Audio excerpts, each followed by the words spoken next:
Yes, indeed. Extra, extra, read all about it. FBA done shut down another tether and another tether right there.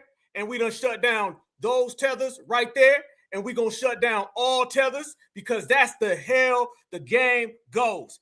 FBA all damn day, certified salute all the damn time. And we in here, FBA Friday. We in the house.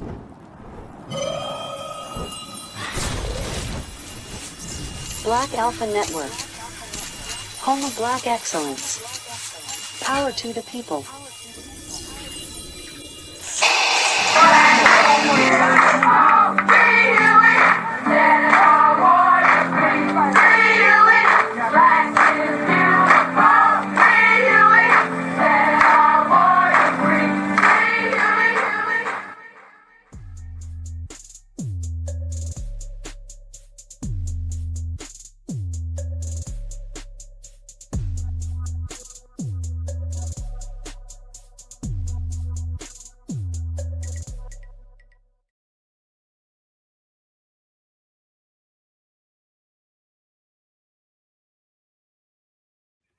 Roll call. Let me see your city, your town, your state on this lovely, luxurious Friday. You already know what time it is. Black Alpha Network, the number one. Certified 100, the number one. Foundational Black Americans, the number one and only ones that everybody talk about, but can't nobody be about it because it's all about us. How the hell we win, family?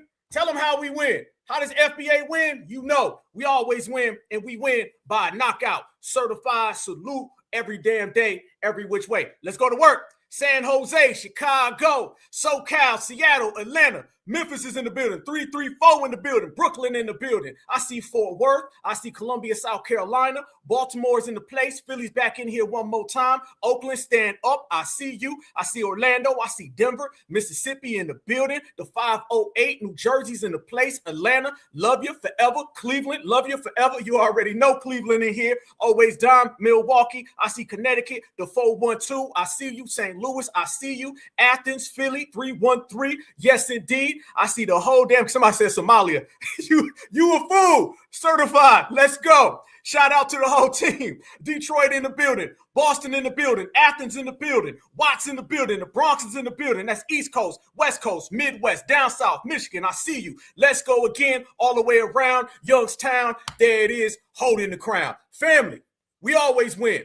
Certified, we always roll. And now everybody's watching it. We about to go all the way in. Black Americans expose not only the new tether party or the old tether party or the wannabes, not only them, fam, now they trying to find them a new person that they can rally behind. So let's get this right. They had the W woman got knocked off, okay? Just knocked off. We ain't give a damn. Then they try to give us Hugo Flea, not Newton. Don't give a damn. Hell no. They tried to give us a Fleeny a couple months ago. Hell no. Now they're trying to give us this Black Lives Matter woman who ran up in the church with Don Lemon, trying to make them some type of poster child, but the poster child ain't postering enough because FBA don't give a damn. We told y'all at this point, it's on you.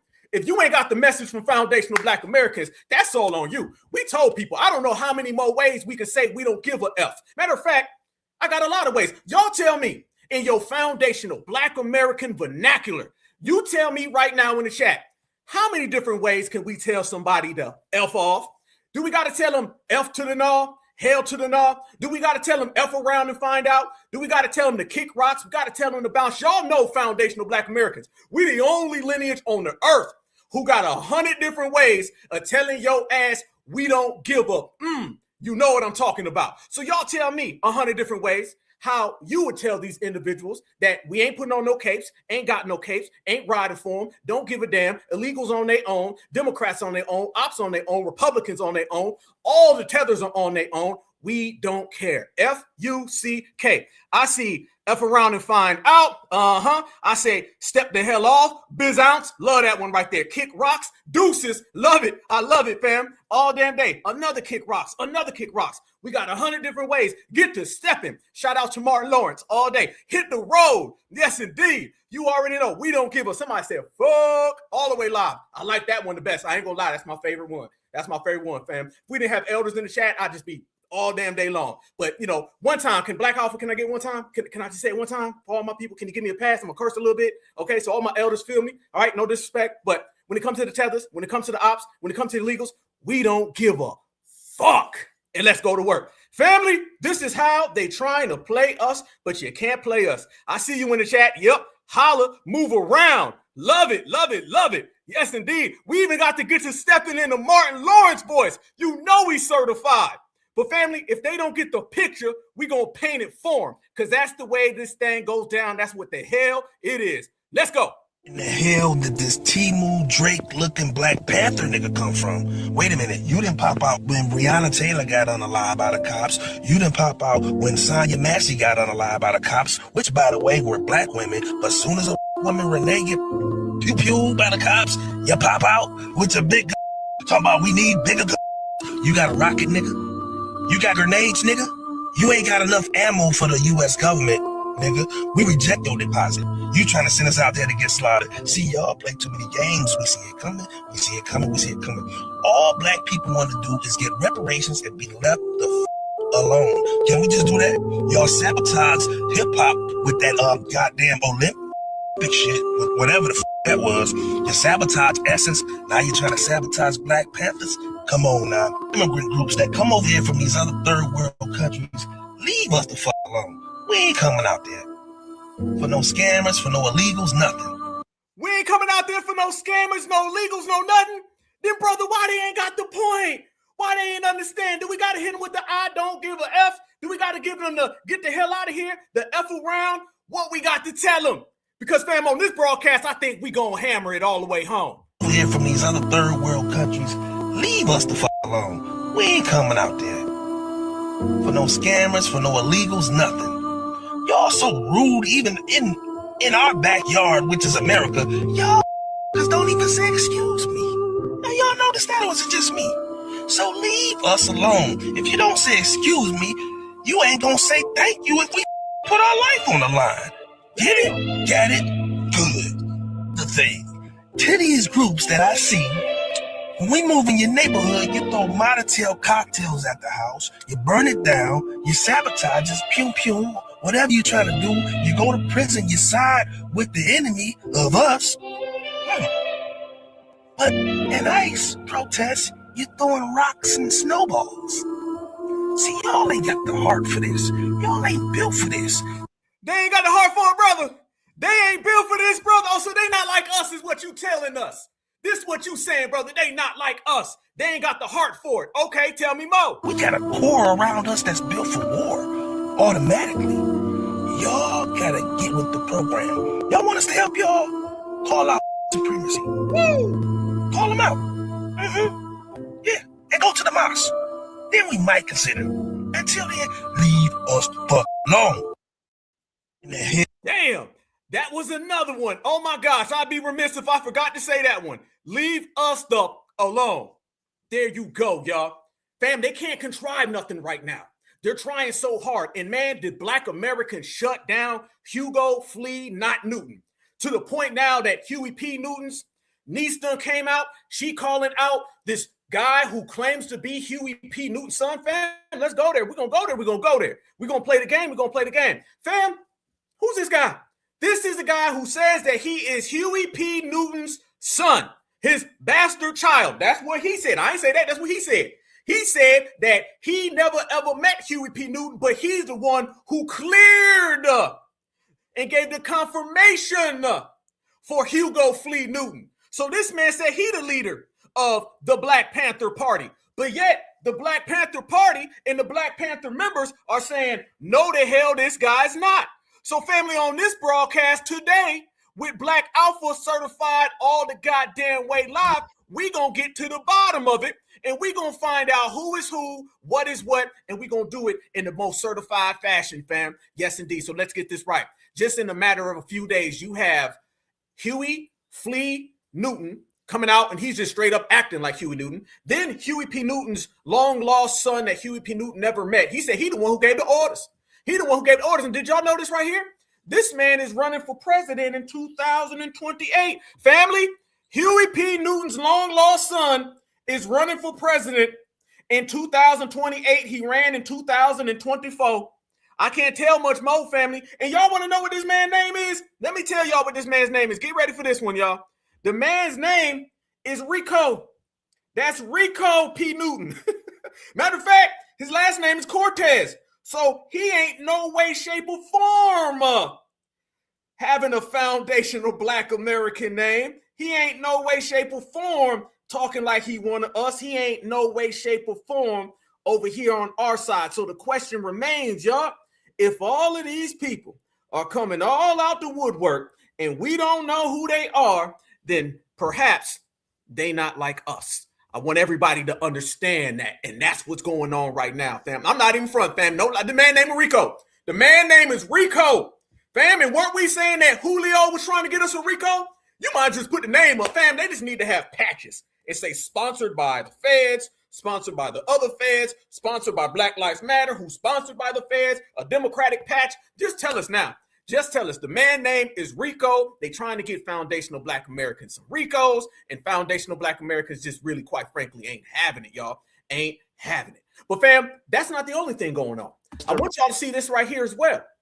Now, with this whole situation with the Don Lemon thing, fam, do you know now these individuals are running out here and they're telling Black folks, we got to get in the street.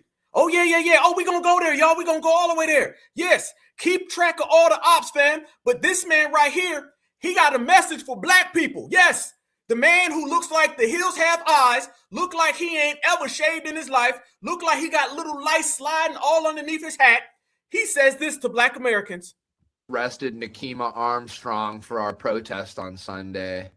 You know, my lawyers tell me they have no case. This use of the FACE Act and the KKK Act is complete. But let's be honest, they don't care. They don't believe in the rule of law. They're fascists. They're now going after the Clintons for the Epstein files. What the God damn it, people. When will you stop acting like everything's normal and going about your days? Get in the streets now. It's time to shut this country down. We are at fascism. The Republic has fallen. Please, Americans, please stand up for something. Do not be the same as those in 1930s Germany, because right now that's exactly what you're all doing. Just arrested Nakima Armstrong for our protest on Sunday. What? Dead fam? Are y'all gonna go get out in the streets for Nakima Armstrong? Is y'all gonna go do that, family? How many of y'all said, you know what? I draw the line with her. Y'all done underlined Black folks for years, no talk. Y'all done dismissed and pushed off our reparations, no talk. But I'm going to tell you what, this random Black Lives Matter person, we're going to go out in the streets for them. Fam, this is what they trying to do. They keep trying to get a rallying cry, a poster child for Black Americans to go out in the streets and put our lives on the line. So they going to send out Dusty right there. They really going to send out Honey Boo Boo's dad. This is who they really think that's going to get Black Americans in the street to put our life on the line for nothing? Hell no. But fam, that ain't the only one. No.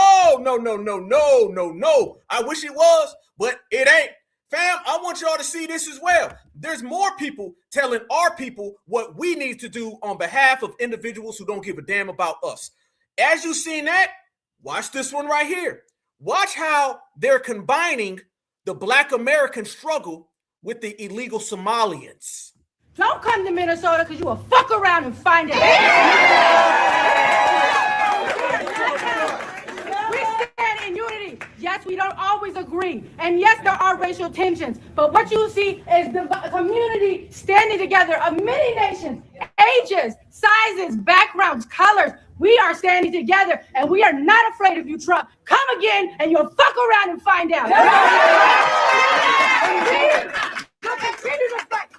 We will not go back to slavery. You will not take us back to Jim Crow. Our ancestors fought too hard and bled too much and died too long for you to take us back as a nation. What the hell that got to do with some Somalians up in Minnesota? What that got to do with some illegals? Here we go again, y'all. Here we go again, trying to elicit Black American struggle, Black American ancestors, all over a W woman who was tapped out by a W man over some illegal immigrants. That ain't got a damn thing to do with us. You see how quick they'll invoke Black American history, but they don't ever want to invoke Black American reparations? You notice that, fam? And look at background, fam. Look at these guys in the back. Fam, this is all a plot. They're out there looking for them damn cameras. They're out there trying to find some type of theater so they can push this illegal immigration and a pause on delineation. This is what this is about. Here we go again, y'all. Every week, it's the slave catchers. Every week, it's slavery. What the hell? Somebody tell me. What the hell does slavery got to do with the anti-ICE protests? Not a damn thing, other than you want black folks involved. We will not go back to slavery. You will not take us back to Jim Crow. Our ancestors fought too hard and bled too much and died too long for you to take us back as a nation. Right. You see that they don't kill who they kill. They're killing white women. This is not a color line anymore. This is about the have and have not. When as a nation is this okay? We are all immigrants. The only people who led What? What the hell she just say? Did she just say we all immigrants? Family, they want to immigrant us, so we believe immigrants are our brothers, so therefore we fight for our brothers. But my brother ain't no damn immigrant. Neither is my mother, or my sister, or my cousin, or my niece, or my nephew, or my neighbor. My damn neighbor ain't an illegal immigrant. Who the hell you talking to? Matter of fact, who the hell are you any goddamn way? This is the same thing as in Black Lives Matter people 2 weeks ago talking about burning things down. We don't know you. That is it. And what you're doing right there in this freeze frame brought to you by me is how you got your mouth is how you got your mouth because you want some Democrat to slide off in you. Just keeping it a buck. We ain't no damn immigrants. Watch this. When as a nation is this okay? We are all immigrants. The only people who own this land are Native Americans. My people. I am Native American and I'm African American. And I'll tell you what, we were stolen human beings, brought to this land and built it. How dare you come and tell other human beings they don't belong on this land? Today, we got justice for Nakima and Chantel. Nope, stop. Miss me all the gosh damn way. Who the hell is this woman, y'all? Certifies, who the hell is this woman? Look what she just did. She completely compared the slave catchers, okay, to ICE. She tried to tie us in slavery to the ICE protests. And then when all that didn't work, she said, we all immigrants. See, fam, they want us to be immigrants. They cannot accept we're not immigrants. They cannot accept that we keep telling their ass with all them, we don't give a dams, we don't give a Fs, and your ass can go to hells. All them y'all saw in the chat earlier, fam, that's exactly why these individuals are upset. Because we keep telling them in every single fashion that we ain't y'all and we don't give a F. And every time we tell them we don't give a F, they go back to the drawing board and try to come back with something like this. Ain't no damn immigrants over here. And you're not going to immigrant foundational Black Americans so we can go fight for immigrants. How about immigrants go fight for immigrants? Y'all notice you don't see no type of immigrant coalition out there in Minnesota. You see a bunch of people who are claiming to be melanated. And notice this, fam. She says she's African American and Native American. Well, first off, the foundational Black Americans, we're the indigenous Americans. So you're talking about the same people. Number 2 on that list is I question if you are. To be honest with you, I think you're probably a tether. And fam, she was using that big old winter hat to cover up. Y'all know they're going to use everything. They're going to use a bandana. They're going to use a rug. They're going to use a t-shirt. They're going to use a carpet. They're going to use a bonnet, an extra size bonnet, an extra size bonnet. Family, they'll even wrap a hell of a lot of napkins around their head if it means they can cover up that forehead, because that forehead tell me where you fled from. That's why we call it a Fleedman forehead. And you don't want that Fleedman forehead out in public. But it's out in public every time you walk because it's a big old grapefruit attached to your damn shoulders. And all of that can go to hell because foundational Black Americans ain't no damn immigrants. Watch how they continue to try to slide that on to us, fam, and we ain't falling for the trick bag. They are coming to your homes, they're kidnapping your children, and it's not just Black people, it's not just Somalians, it's not Latinos, it's not even Asians, it's going to be all of you. New World Order. You better get ready to fight for your democracy and your freedom. That's right. Don't come to Minnesota because you a fucker. New World Order. Fam, did they go next level conspiracy now? Is this where we are? Conspiracies? Did they go full conspiracy? It's going to be a new world order. I done heard a lot of things to try to get foundational Black Americans involved. Now these MFers are bringing up the new world order. Is it going to be next the Illuminati? And by the way, she said they're kidnapping kids. Who? Not our kids. Not our kids. Whose kids are you talking about? Notice, fam, what they reference is about things that are going on with immigrants. Who they apply it to are non-immigrants, Black Americans. So they're taking what they see immigrants going through and what we're not going through, and then they try to combine it. And then we shut it down. And then they get mad. Then they get upset. This is all them trying to come up with somebody else. This is what they're doing, y'all. They're trying to get them a watershed moment that they could say, this was the moment. I can see it now. This was the moment that everything turned around. When Black Americans stood up and said, you know what, this is enough. Y'all know damn well what they're doing. Matter of fact, right here, they're doing the same thing that they did with Muhammad Ali. When Muhammad Ali said that he wasn't going to Vietnam, and he said, hell no, I'm sitting all that out. No, not my problem. I'm not going to contribute to the system of supremacy. White America hated him for that. They did not like that he did that. 20 years later, they tried to make it look like that was a good thing and a turning point. They were like, see, when Muhammad Ali stood up against the war, that's when everybody stood up against the war. In reality, when Muhammad Ali stood up against the war, he did it on behalf of Black folks. And all of America hated him for that. Y'all know how now they act like they loved Muhammad Ali when y'all knew they couldn't stand Muhammad Ali? That's what they're trying to do today. They're trying to paint this picture where FBA saved the world. All of these immigrants were getting whooped on until this woman got arrested. All these immigrants was getting whooped on until Julio Flea Newton popped up. All these people were getting whooped on until Renee Good got unalived. And then Black folks came to save the day. I'm going to tell you now, if that is your movie, if that is your script, if that is your theater, you better rip that shit up. I'm telling you right now, because that ain't going to happen. I'm going to tell you right now, the Lord of the Rings will happen in this MF before that happened. Straight up and down. You have MFs flying around on broomsticks and carpets. Before that happened, you better call Harry Potter on the goddamn phone, because you got more of a likelihood and a chance that Harry Potter will walk through your damn door before foundational Black Americans will walk to them damn protests. Trust me when I tell you that.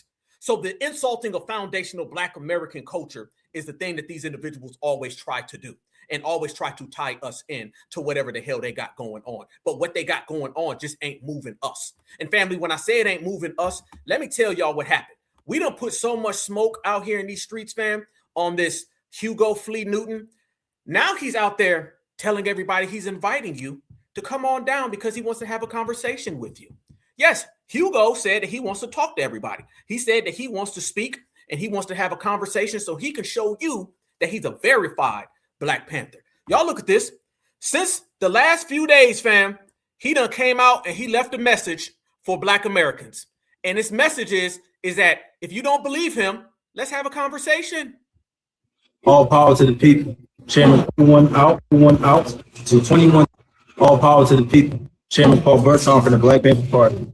I'd like to invite everyone out to 2123 North Gratz, Philadelphia, Pennsylvania, 19121, January 31st at 12 noon to meet with myself and the reputable, notable Black Panther Party elders, original Black Panthers from the 60s that will be there to sit down with us, and talk with us, and learn with us, and grow with us, and also to authenticate us and to see who we are, getting tutelage, lessons, guidance, understanding, and truth from, so that you guys know what elders we are actually dealing with, and you guys know what we are actually doing and why we are doing it. I invite everyone who has any questions pertaining to our authenticity or our validity to come on January 31st at 12 p.m. to 20. Oh, no. Wait a minute, Hugo. Hugo, we need to have a conversation, Hugo. Why do you need somebody to verify you? Why do you need somebody to put a stamp on you? Let me tell you something, fam, about validity. Validity, it validates itself. You don't need anybody if everything that you're saying is 100%. Why do you need an individual to come out and vouch for you? And who's going to do all the vouching for you? A bunch of people who are sellouts as well? I won't be there. Y'all won't be there. We won't be there. Here's the thing, fam. The people have to be the ones who vouch for you, not a couple folks that they pull off the damn street. This is what happened, fam, when we put on pressure. He's not talking all that, you dig? Notice, by the way, fam, wait a minute. Y'all notice something? I just noticed as we're talking, what the hell happened to the accent? What the hell happened to the Jive Turkey accent? He ain't said you dig. He ain't said you dig one time. He ain't said you dig. He ain't said you Jive Turkey, you sucker. He ain't said none of that. What the hell happened to your accent, Julio? You was talking real Jive Turkey about 7 days ago. How in the hell between 7 days did you go from a Jive Turkey accent to now you sounding like a secretary?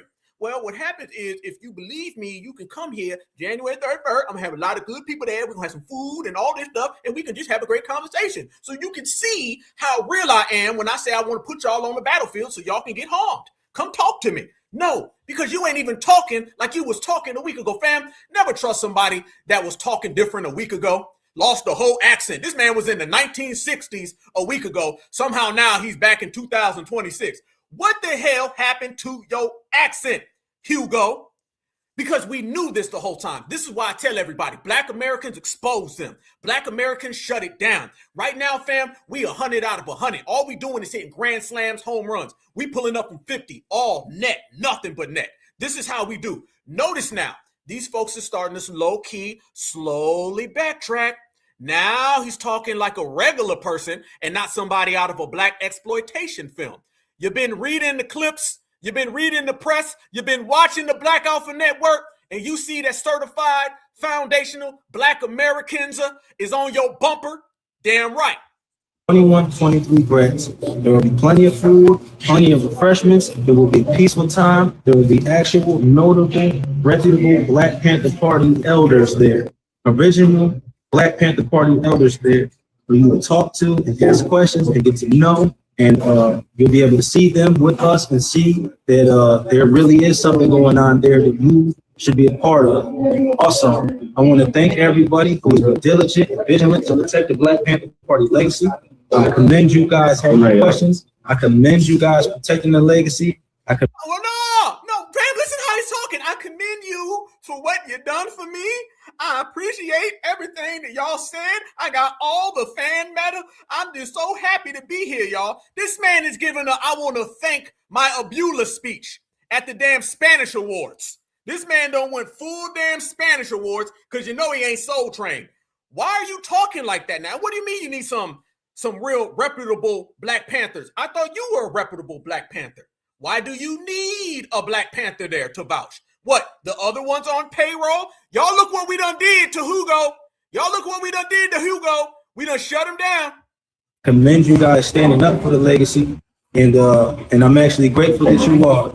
And I think the best way to protect the legacy going forward, pertaining to us, is to come to the event, bring whoever else you want to the event. Huey Newton's niece, I'm cordially inviting you to the event. Fred Hampton Jr., I'm cordially inviting you to the event. General. You talking about Huey Newton's niece who said she ain't rocking with you? Or Fred Hampton Jr. who said he ain't rocking with you? Why are you out here trying to draw a little conclusion, bruh? Why are you trying to make a bridge, bruh? Why are you begging, bruh? Where your accent go, bruh? Let's go. Mike Payne, I'm cordially inviting you to the event where you will be met with peace and revolutionary love. You will see original elder Black Panther Party members. You will be able to ask them anything you want to ask them. Right then, right there. So I'm inviting you again, January. No, damn that. Here's a question, fam. Here's the thing. But I'm saying, no, our questions ain't for them. Our questions is for you. He wants a notice, fam. Look what he's trying to do there. He wants everybody to come there and ask questions to the other Black Panthers. All the questions are not for the other Black Panthers. The questions are for you. The doubt is for you. The we don't know who the hell you are is for you. You ain't like us is for you. It ain't about all them other people. Are you trying to divert us? Are you trying to misdirect us? Do you want us to go there, walk around you and go talk to everybody? We got some suspicions about you there, Julio. That's where the questions lie. I want everybody to notice that man right now is trying to push this little thing of, if y'all alls comes here and we have a conversation, I'm going to be over there in the back so I can duck and dodge. He's trying to flee. And this is why we call him Hugo Flea Newton, because he's trying to flee from the pressure that Black Americans have put on him. And we simply did it by peeling that paperwork back. This is what happens, fam, when you pull paperwork. When you pull paperwork, they go back to the drawing board. They lose their jive turkey accent in 6 days. I don't know how the hell that happens. And then they point the finger at everybody else because what you want is for us to ask questions to them so nobody asks the questions for you. And the questions we got for you are, who the hell sent you and where the hell did you come from? And then we got some statements. Like we said earlier, kick rocks, bounce, and get the stepping because you ain't certified. Fam, this is what we talking about. It goes even deeper, and y'all already knew we had some things cooked up for this broadcast, and we gonna get to cooking. Let me show y'all this right here, and this is for all my certifieds who are in the building tonight. We got some real questions about some of these individuals out here, and we need to address these individuals. First off, when we're talking about misdirection, you're gonna see a lot of these people pop up, pretend, proclaim, and purport to be down for the community. However, you're going to see these individuals don't have a track record of being down for the community. So on top of this lady who ran up in a place with Don Lemon trying to get her to be the poster child, then they also tried to get this Hugo to be the poster child. And out of nowhere, Huey P. Newton's long lost son, somebody named Rico Cortez, he pops up and he starts saying he's the one who validated Hugo Julio Flea Newton. So, fam, this ain't adding up. How do you have all these Black Panther members from the Black Panther Party disassociating themselves with him, but out of nowhere, Huey P. Newton's long-lost bastard son who never met Huey, he pops up and he says he's the one who did it. And then, fam, he wants some smoke. And I'm going to show y'all, for those who didn't hear, he popped up in the Twitter space and he started trying to call out my brother Tariq. Fam, you know they on some op time when they talking about something completely unrelated, and then they want to talk about Tariq. Something that ain't got nothing to do with Tariq, something that ain't got nothing to do with FBA, and out of nowhere, they want to bring up my brother. Out of nowhere, they want to bring up our lineage. You know what I'm talking about? They'll be sitting there talking about ICE running up on them, and they're going to say, what about Tariq? This ain't got nothing to do with Tariq or FBA. This got something to do with you. Take Jamaicans. They had a damn hurricane that came down on them, and they was talking about us. If FBA didn't mess up our TV, we would have saw the Weather Channel and knew. No, FBA ain't got nothing to do with your problems. Black Alpha ain't got nothing to do with your problems. My brother Tariq ain't got nothing to do with your problems. No, certified foundational Black Americans are over here, so why are you trying to bring us up? Family, watch this, listen, and observe. Mr. Rico, he said that he's the one who is the person who validated Hugo, and he got some words for Huey P. Newton's niece. Let's cook. Memo to the public in regards to Maisha Newton. Huey's son, me, I cleared the Philadelphia chapter. Second, you don't have no power and authority to file any form of thing to sue anything. You can't sue anything. Now, third, if you want to sue something or you want to help sue something, have Frederica Newton, and my father, Dr. Huey P. Newton, fight this Alameda Superior County probate case that's scheduled on February 2nd, 2026. That's what you worry about, because you ain't got no power to do nothing else. And if anybody was going to try to sue anything dealing with the Black Panthers, the only person that probably could try something like that is Frederica. She can't do it because the trademark wiped up. So you just on here just talking. You know what I'm saying? Like, this memo is to Maisha Newton from me, Rico Cortez Duke, son of Dr. Huey P. Newton. Memo. Whoa. You ever watch a movie and everything is going smooth, and then out of nowhere, somebody just randomly pops the hell up? Out of nowhere, ain't a part of the script, no nothing. You're just looking, and then next thing you know, the individual just boom is there. What the hell is this guy? Matter of fact, who the F is this guy? Who the hell? Matter of fact, I'm going to tell you who he is, because I've heard about this guy for quite some time, and his story has always been sketchy. The man says that he's Huey P. Newton's son. He never met Huey P. Newton. And check this out, fam. He said he don't even know who his mother is. Fam, I'm not making this up. So not only did he not know Huey P. Newton, he also did not know who his own mom is. And guess how he told everybody he found out that he was Huey P. Newton's son? He said he was told this by a prison guard. A prison guard is the individual who gave him the intel that he is allegedly Huey P. Newton's son. How did he find out? Because he went and did a 23andMe. This man done did a scratch off. Is the kid, not the kid? He done pulled out a penny. He done got one of them little scratch offs from the store for like $2. You know what I'm saying? The one that got a strawberry, it got a grape, it got a banana. That damn thing said if you get 3 bananas and 1 strawberry, you Huey's kid. And he was out there. He probably didn't even get that. He done scratched it off and he just covered it up and said, yep, I got it. And ain't nobody ever seen the ticket. It ain't valid out here in these damn streets. It ain't valid out here in the real world. But this is how this individual popped up on the scene. And this individual has been running around here now saying that he is Huey P. Newton's long lost son, that Huey P. Newton never knew, that a prison guard told him. And guess what? On top of all of that, family, now he's also running around here telling Black Americans, if you don't like the fact that this new Black Panther Party is out there running amok, then he said, you got to deal with it. He said, you got to deal with it. He said, it's all on you. And that's just what the game is. And then something happened. Some brothers and sisters had a space and they called him into the space. He shows up into the space, family, and he's saying, yeah, I'm all the way down with Julio. I'm the one who gave Julio the green light. I'm the one who verified them. And then people started saying this. How the hell do you have ownership of the Black Panther Party? This is not an estate. Remember this, fam. Revolutionary organizations are not an estate. And by the way, Bobby Seale is still alive right here now today. Okay, so is Kathleen Cleaver. So is Erica Huggins. Fam, there are a lot of Black Panthers still around. How did somebody just show up at the door, have a sign and said, I'll take it? How the hell that go down like that? Something ain't adding up, right? Well, family, he has a space, or he jumps into a space with some certified foundational Black American brothers and sisters in there, and he started talking reckless. He started talking about, y'all don't ask Tariq this stuff. Y'all don't never say nothing about him. Fam, because we know Tariq. We don't know you. Fam, notice they keep trying to divert.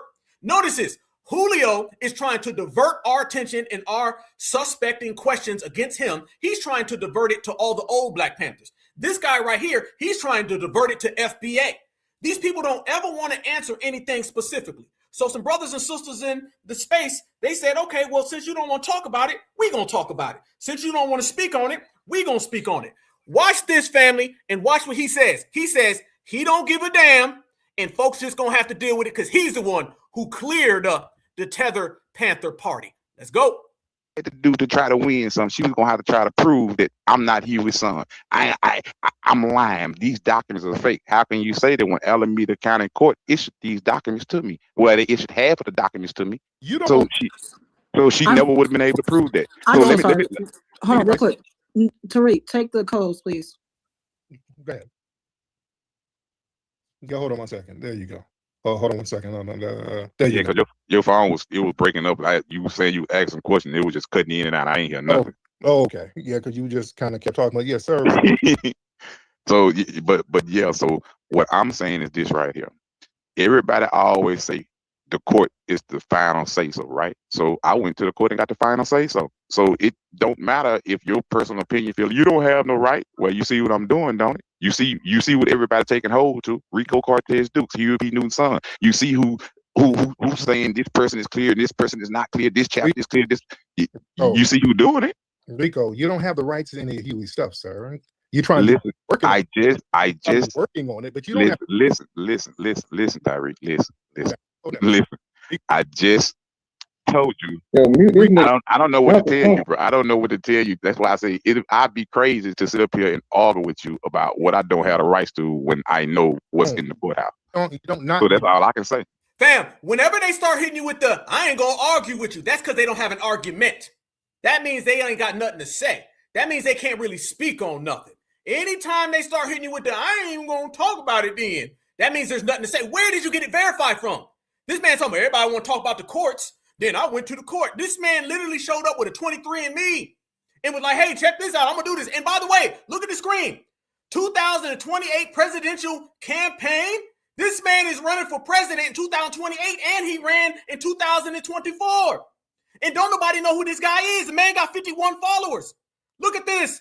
This is who's in control of the Black Panther Party. This is who gave the green light to Hugo Fleet, not Newton. Even though the Newtons say they don't know this guy, he said that he became a Newton because a prison guard told him, you can't make this up, but it's reality. Watch how Tariq checks him. That's why you just kind of talking in circles, brother, and you're doing that for a reason. Have y'all heard Tyreek ask any question? Or do y'all hear his phone just steady cutting in and out like it's doing now? He asked you a few No, he questions, clear. brother, but he asked you a few questions, but you keep dancing around them. You I getting kind of ain't heard. nervous and you stuttering. You kind of I ain't stuttered when heard he came in nothing. the I room. ain't heard nothing stuttering. So I'm a stutter when Tyreek come in. It's the same thing. I'm Huey's son with all the evidence to prove they in But Alameda hey, court. I It's got a a done question, brother. deal. But I'm Stop. Fam, are y'all hearing Tariq just fine? Because I can. I can hear Tariq straight up. Notice, fam, look what he does here. Another diversion, fam. We done been cooking for about 15, 20 minutes. And do you already see all the diversions? Do you already see the diversions, family? Come to this rally on January 31st, and we going to have all the questions for everybody except for Hugo. This man pops up right here and said, what about Tariq? Now this man saying, I can't hear him. His phone is iffy. His phone is messed up. What's going on here? What's happening? I hear Tariq fine. Everybody on the panel hears Tariq fine. This man's the only one saying he got a reception problem. I can't, hold on. There's static now. There's static in the background. How come ain't nobody else got the static? Fam, anything to not answer our legitimate questions. And that's exactly what we have. Legitimate questions. And you ain't got no serious, solid answers. from Oakland. And in that foundation deals with my father, the movies, the books, the history, the literature, everything. So this is how I was able to get full rights, because nothing a part of the Dr. Huey P. Newton Foundation consists of Frederica Newton work. It all consists of Dr. Huey P. Newton's work. So now I'm gonna clarify. Okay, I'm gonna mute him. Let me mute him so we can get some stuff in here to get clarity, because there's like babbling going on. Brother Dukes, the Black Panther Party. I was shot 9 times in regards to being Huey Newton's son.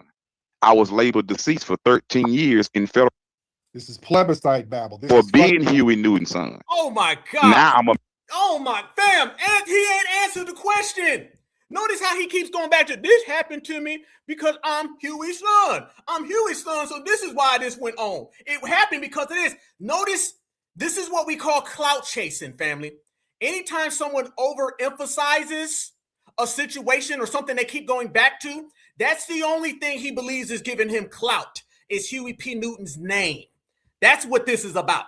He needs Huey P. Newton's name. Yeah, exactly. 9 times, like this dude 50 Cent. You ain't lying, fam. You ain't lying. This man done pulled out the book and said, I'm going to tell you what. 50 Cent got hit 9 times. I'm going to say I'm 50 Cent. I'm going to say I'm Huey Newton. I'm going to say I'm 50 Newton. This is 50 Newton, y'all. This is who it is. 50 Newton from Flea Unit. You see, fam, there's another Flea Unit running around here. Goddamn. Shell. So you can see immediately what we talking about. Now I'm. This nigga Panther Party is not a hereditary organization. It's a political organization. It's not a family estate. Good You point. understand? Leadership and authority is not passed down through bloodline. It got passed down. Good point, Tariq. Listen to that point my brother just made. You talking about a revolutionary political organization. It ain't hereditary, ain't no estate. You don't sell this like Michael Jackson's Masters. And listen what he said. He said, it got passed down. It got passed down, though. He couldn't even say any answer to that. But the answer that he's given, fam, completely does not compute. He said, it got passed down. So this is what you can say. So if I tell you, hold on, no, hold the hell up. My good brothers and sisters, we're going to have to chop this up the real way. Family, if I tell you right now, straight up and down, if I tell you as your brother, if I say, you know, human beings can't fly, right? And someone says, I flew, they ass is lying, okay? That straight up and down, fam, straight up. This man just said, it did get passed down. No, it didn't get passed down. And what Tariq is saying is, we don't believe you because what you're saying does not actually structure with the system of the United States. Okay, you can't just go around that. He just tried to talk around the political system. He tried to talk around the estate system. He tried to talk around all of the things that everyone else has to deal with in any form of property being passed down. He just talked around it. Tariq said, this ain't how it go down. He said, did get passed down. So again, I'm going to come up to y'all and I'm going to say, hey man, you know humans can't fly. I flew last night at 12. No, the hell you didn't. No, the hell you didn't. Okay, humans can't hold their breath underwater for 3 hours. I did. Yesterday, I was swimming with the dolphins. No, the hell you didn't. Fam, these people just make up anything. Just anything. It doesn't even matter what the system is, what the structure is. See, this is what we're doing, y'all. We're making the ops so desperate because we have rid them of every excuse that they are used to. Every excuse, fam, that they're ever used to. It's either two things. Either your ass ain't Huey P. Newton's bastard child, or if you perhaps maybe could be Huey P. Newton's bastard child, you're using it and you're milking it for your own purposes, which is completely a farce. And both of those are bad. Both of those are wrong. And then on top of all of that, you out here co-signing these tethers. So wait a minute. You have a guy who says that he's Huey P. Newton's bastard child, never met Huey P. Newton, doesn't know his own father. He says that a prison guard told him that he's Huey P. Newton's child. He done used a 23andMe and a $5 scratch off at the local corner store to verify that he's Huey P. Newton's bastard child. Then on top of all of that, he has a beef with Huey P. Newton's wife and their Huey P. Newton Foundation.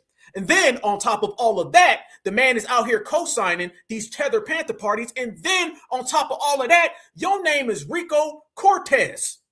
These ain't nothing Black American, partner. So again, another person pops up.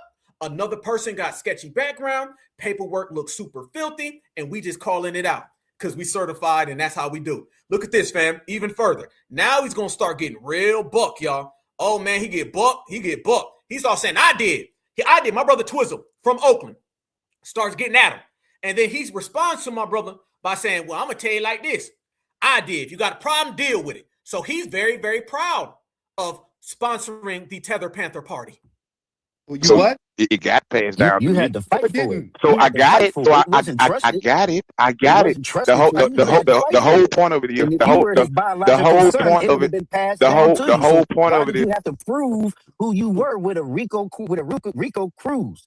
That's why you supporting that motherfucking Philly because he's a Latino like you. Woo! Come on now, bro. You was disrespecting your. Shout out to my brother Twizzle. Twizzle said the reason why you like Hugo is because y'all both Latinos. Straight up, big shout out. Hey, my sister in the chat said, and I'm Martin Luther King's child too. You ain't lying. I guess I'm a mix. I guess I got Malcolm X as my great uncle. I guess all this stuff, fam. We just all Tupac is my older cousin since we just out here just stealing things. Shout out to you, sister. Let's go. That's why you supporting that motherfucking Philly because he's a Latino like you. Come on now, bro. You was disrespecting your father's name, bro. You're disrespecting the Black Panthers, and that's why I went down to West Oakland and made that video because I'm from that lineage, bro. I'm from that bloodline, and I know Black Panthers right now that's still in West Oakland. I can go get some of them and some of their kids right now, and we will say they are not like us. Y'all are not for defense. Y'all are not for the people. And y'all are not willing to sacrifice your lives over a fad. That is a fad that they doing out there in Philly. I will be in Oakland very shortly, and you will be able to see me in person. You will be able to see me in person. What he did was he incited violence, and he incited. Now he's getting mad. He's getting mad, y'all. That is violence. He incited violence when he threatened to shoot an ICE officer when he gonna put a hole in their face, but you adequated a shot. I stand with him. I stand with him. You don't like it? I stand with him. I stand with Paul. I stand with Chairman Paul. You don't like it? Deal with it. You don't like it? There you go, fam. There you go. There you go. Man, we in here cooking. Straight up. What somebody said, they the descendant of Frederick Douglass. That seems to be the thing too, right? Doesn't that seem to be the thing, fam? Whenever these individuals show up, they always related to somebody. That's called clout chasing. Okay, that's called clout chasing. That's what that is, fam. That's clout chasing. All right, straight up and down. Let me say this as well, okay? I am a descendant of my family, and I don't have any celebrities in my family. They're just regular Black Americans. And guess what, y'all? That's okay. You ain't no special superhero Negro because you're related to somebody who made the headlines, all right? My children are going to have to get it out the mud the same way your kids going to have to get it out the mud. And they not having no name to associate themselves with. We don't really do that because, fam, we've seen how that works. All right, I want everybody to put the pieces together. First off, notice how he got mad. And typically after they extinguish all of their excuses, then they start getting angry. He started getting angry because brothers and sisters weren't buying it. Soon as my brother Tariq said, this ain't no estate, it can't get passed down. That's when he started to get a little hot and bothered, right? And then when Twizzle came in, it was like, I'm from there. Then he started saying, I'm going to be there. I'm going to be there. I'll be there. You can meet me. And then when Twizzle said, you Latino, just like Hugo, then he got extra mad. Deal with it. Deal with it. Anytime they get angry, that's when they have used every excuse and none of the excuses worked. That's the last stop. It's the last refuge, okay? That is what he ended up doing. He ended up getting mad. However, let me run this back. When I tell everybody that we've seen this before, you got to be very cautious, fam. Very, very cautious. Because this is what they ended up doing to the King family, all right? They go around to the King family every time the Democrats need votes. Let's be honest, y'all. I'm just going to keep it all the way live. Martin Luther King's family, for the most part, though we got respect for Martin Luther King's family, they have been prostituted by the Democrats. They push all Democratic policies, and they allowed the Democrats to come in and put this package of white Luther King and to push them. That's why every time something happened, white folks would be like, what would Martin do? Notice they don't do that no more because delineation shut all that down. However, you guys remember they would always do that? Well, what would Martin Luther King say? His son said we need to vote for Kamala. His son said we need open borders. Y'all notice that, right? Let me take it a step further. Anytime somebody gets harmed by the police, what's the first thing that ends up happening, fam? They go get the family. And what does the family do? The family says, we all need to calm down. Y'all needs to stop. This is not in the memory of my son. We need to, all lives matter. Y'all remember Ahmaud Arbery's dad, who I seen him personally, okay? Ahmaud Arbery's dad went to a whole speech about how basically we was wrong. It was black folks who were wrong for defending him. This is why a lot of us took the position where we just gonna go ahead and step back. Y'all notice that? How many of y'all remember that, fam? When black Americans was like, you know what? Because remember when all this stuff kind of started happening, we would immediately say, oh, no. Black person harm, we riding for you.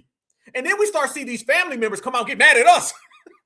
The families will get mad at black folks because they start looking at that damn Crump paycheck. And then they start saying, well, hold on now. And that was a part of their settlement deal.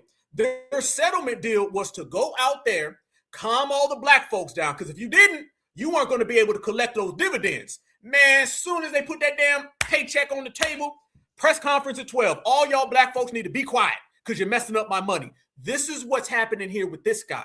He's using Huey P. Newton's name for clout. That's why every time he was questioned, he went back to Huey Newton. Same exact thing with Julio Flea Newton. Every time we question the Tether Panther Party, they bring up Huey P. Newton. Notice they never bring up Bobby Seale. Notice that, right? They don't bring up Bobby Seale because Bobby Seale's family and Bobby Seale can still speak. When it gets to Huey P. Newton, you're talking about a guy who's been gone for 30 years. So he always goes back to it. So it lets you know that he's been using Huey P. Newton for clout. That's exactly what it is. And when somebody uses a family member for clout, then it begs the question, are they really in the family? Because one thing about, and then you got to say, are you of the lineage? Because let's be real. Let's go there, fam. We're going to go all the way there.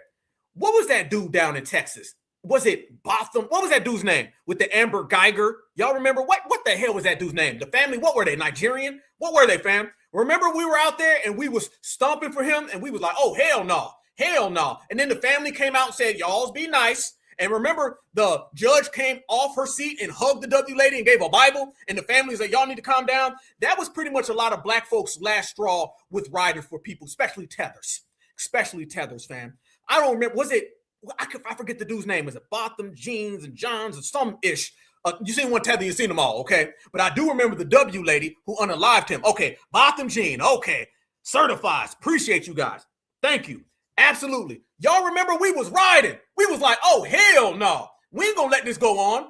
And then they just completely just flipped on us. What were they, y'all? What was their family? Oh, he was Caribbean? Okay, thanks. Thanks, family. Okay, they were Caribbean. Yep, and remember they got mad at us? The W woman just smoked your damn family member. And then your press conference was telling us to chill. We weren't even out there protesting like that. Black folks don't even be tearing nothing down. But they always use these things for clout, fam. This is how we know it's not a black American. See, what black Americans do, we honor our family members. We do not use them for cheap clout. So anytime somebody pops up and their name is Rico, and they're trying to get a Rico case, or they're trying to be like Rico, who ends up snitching on people, you know, that lets you know, fam, that their lineage is in question. Because that's not really a black American vibe. We don't do that. And you see right there, he did that. Look at this though, fam. Huey P. Newton's niece, she's still on one. And she came out and she was going off. She started saying, I dare you to say something. I will see you in court. So she was already talking about suing dude, and it went up a notch. Watch. Just to let y'all know how real I'm with this, I'm about to dip into my inheritance. I'm gonna give $25,000 motherfucking dollars, cold motherfucking cash, dead fucking presents for anyone who can pass a DNA test stating that they are Huey Percy Newton's child. $25,000 right now. I will send you guys to our DNA people. And if you pass that DNA test, you got $25,000. And on top of that, you got the key to the kingdom. So there you go. 25 G's. If you can pass a DNA test that states that you are my uncle's child with no problem. I got it. Wait. Just damn. So nobody believes that this man is Huey P. Newton's son. Nobody believes it. Fam, that ain't just us saying it, because we over here just pulling paperwork and questioning people who need to be questioned. Apparently the Newtons feel this way. Apparently the Newtons are on this energy. And let me say this as well. There is a interview in an article with Frederica Newton, Huey P. Newton's wife, who basically is in control of the estate. And she started giving stories about how she had a child and how Huey basically was very nice to her child. No mention of this guy. Nobody mentioned this guy. I'm just saying, nobody, including the Newton family, even mentions this guy. And they're very bold when they say, take a test. And notice she said, we'll get our DNA people, which means she don't believe his DNA people, because it looked like his DNA test came from the Texaco down the street with a little scratch off. We don't believe that. And apparently they don't believe that. So this is going to the family. This is going to the family, y'all. So we're going to go ahead and watch this all play out. And it's going to be the same exact thing that we've been talking about. If you watch, you listen, you observe very closely and carefully, what you identify and what you understand is that nobody believes this guy. And fam, I'm going to take it a step further though. And I knew about this, fam. About 3 years ago, I was on the beach down in South Florida, and I was going through my phone and something came up about this guy, because I've been knew who this dude was. And do y'all know he don't get along with, damn that, let me rephrase that, Black Alpha, rewind. He don't like Bobby Seale neither. And I'm about to show you guys a clip of him dogging Bobby Seale. Yes. So let's get this right.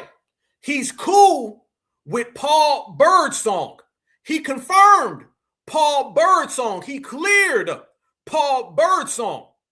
But he don't like Bobby Seale. He does not like the co-founder of the Black Panther Party. And certified salute to Bobby Seale. In my opinion, Bobby Seale is top 2 or 3 revolutionaries of all damn time. But fam, this man goes around, he talks reckless about Bobby Seale. How the hell you talk reckless about Bobby Seale?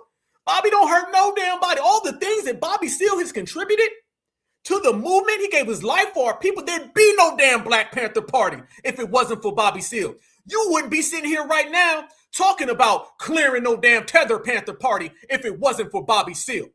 And fam, he's mentioning things that he in no way, shape, or form would have ever been present for. Let me show y'all, because I could show y'all better than I could tell y'all, family. Check this out right here. All damn day, every which way. Y'all, my brothers and sisters, are going to see the energy that makes Black Americans off-putting, where Black Americans don't rock with somebody because what they're saying is not solid enough for us. Look at this. Here we go, y'all. This is him again.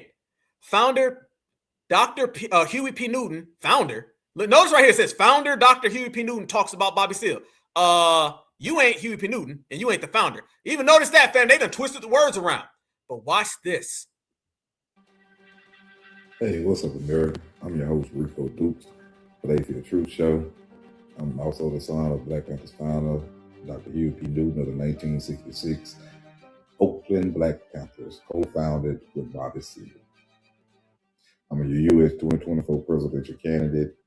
I'm the attorney and founder of the Atheist Truth Federal Government of America, the new American federal government, the 21st Century Black Panthers, RCDHPN, the only bloodline of Huey P. Newton. I'm gonna talk today a little bit about Bobby Seale. Freeze. Wait a minute. Can y'all hear that? Let me know if y'all can hear that. Let me know if y'all can hear that. If not, I'm gonna crank up the volume, fam, because boy, they stay whispering, fam. That hairline, that look like a Rico hairline. I'm just gonna say that. That's looking real Rico-ish. Okay?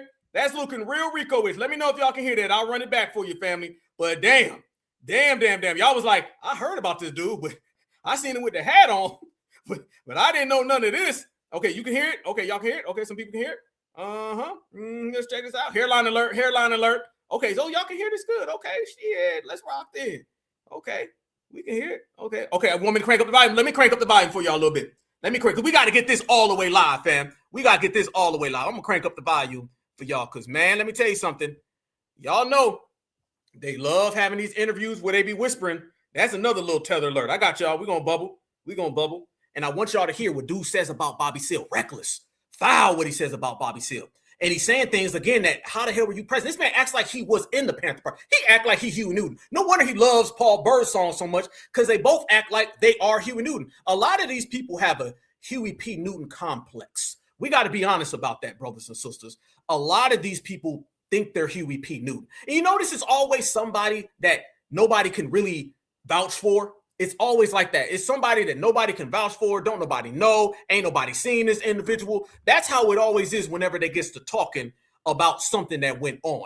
They always be hush-hush. They always be quiet, but they always say things that no one was present for, or they say things that foundational Black Americans know just straight up and down is BS. And this is exactly what this man's talking about. So on top of all of that, he was saying, now let me show y'all this right here and watch how he starts talking about Bobby Seale. Watch this. Hey, what's up, America? I'm your host, Rico Dukes, Play for the Truth Show. I'm also the son of Black Panthers founder, Dr. Huey P. Newton of the 1966 Oakland Black Panthers, co-founded with Bobby Seale. I'm a U.S. 2024 presidential candidate. I'm the attorney and founder of Play for the Truth Federal Government of America, the new American federal government, the 21st Century Black Panthers, RCHPN. The only bloodline of Huey P. Newton. The only bloodline of Huey P. Newton. This is his pitch, y'all. I'm gonna talk today a little bit about Bobby Seale and the Black Panthers and my father. A lot of y'all don't know that Bobby Seale made a documentary. Well, they did a documentary, and Bobby Seale said on his documentary that when Bobby Seale got out of jail, my pop got out of jail before Bobby Seale, and Bobby Seale got out. Okay, so when Bobby Seale got out, he said my pop was acting like he was a god or something, running around hollering something. I forgot. You have to look at the document. I forget the exact words he said, but that's basically what it was meaning. He said, so to make a long story, I'm saying this right here. So to make a long story short, Bobby Seale say, my pop was talking about taking over the drug game in Oakland. And he said he thought to himself, he told my pop, man, this ain't what we do. What's wrong with this? This ain't what we about, man. This, that, and what he said. So he was gonna have to leave the group. So now he said he said, damn, man, this ain't what we're about. So make a long story short, he was thinking in his mind, he said, damn, I'm gonna have to kill you. I got to kill this nigga. This would come out of Bobby's mouth on the documentary. All right. The part of the documentary that he left out, he didn't tell y'all that. He said in the documentary, he said he was gonna have to kill my pop. Then he said, I just left. He didn't tell y'all why he just left. He left because my pop had his guards beat him severely bad. So Bobby Seale ran to Philadelphia. Whoa! Philadelphia? Hold on. Whoa. Freeze. Wait a minute, y'all. Time out.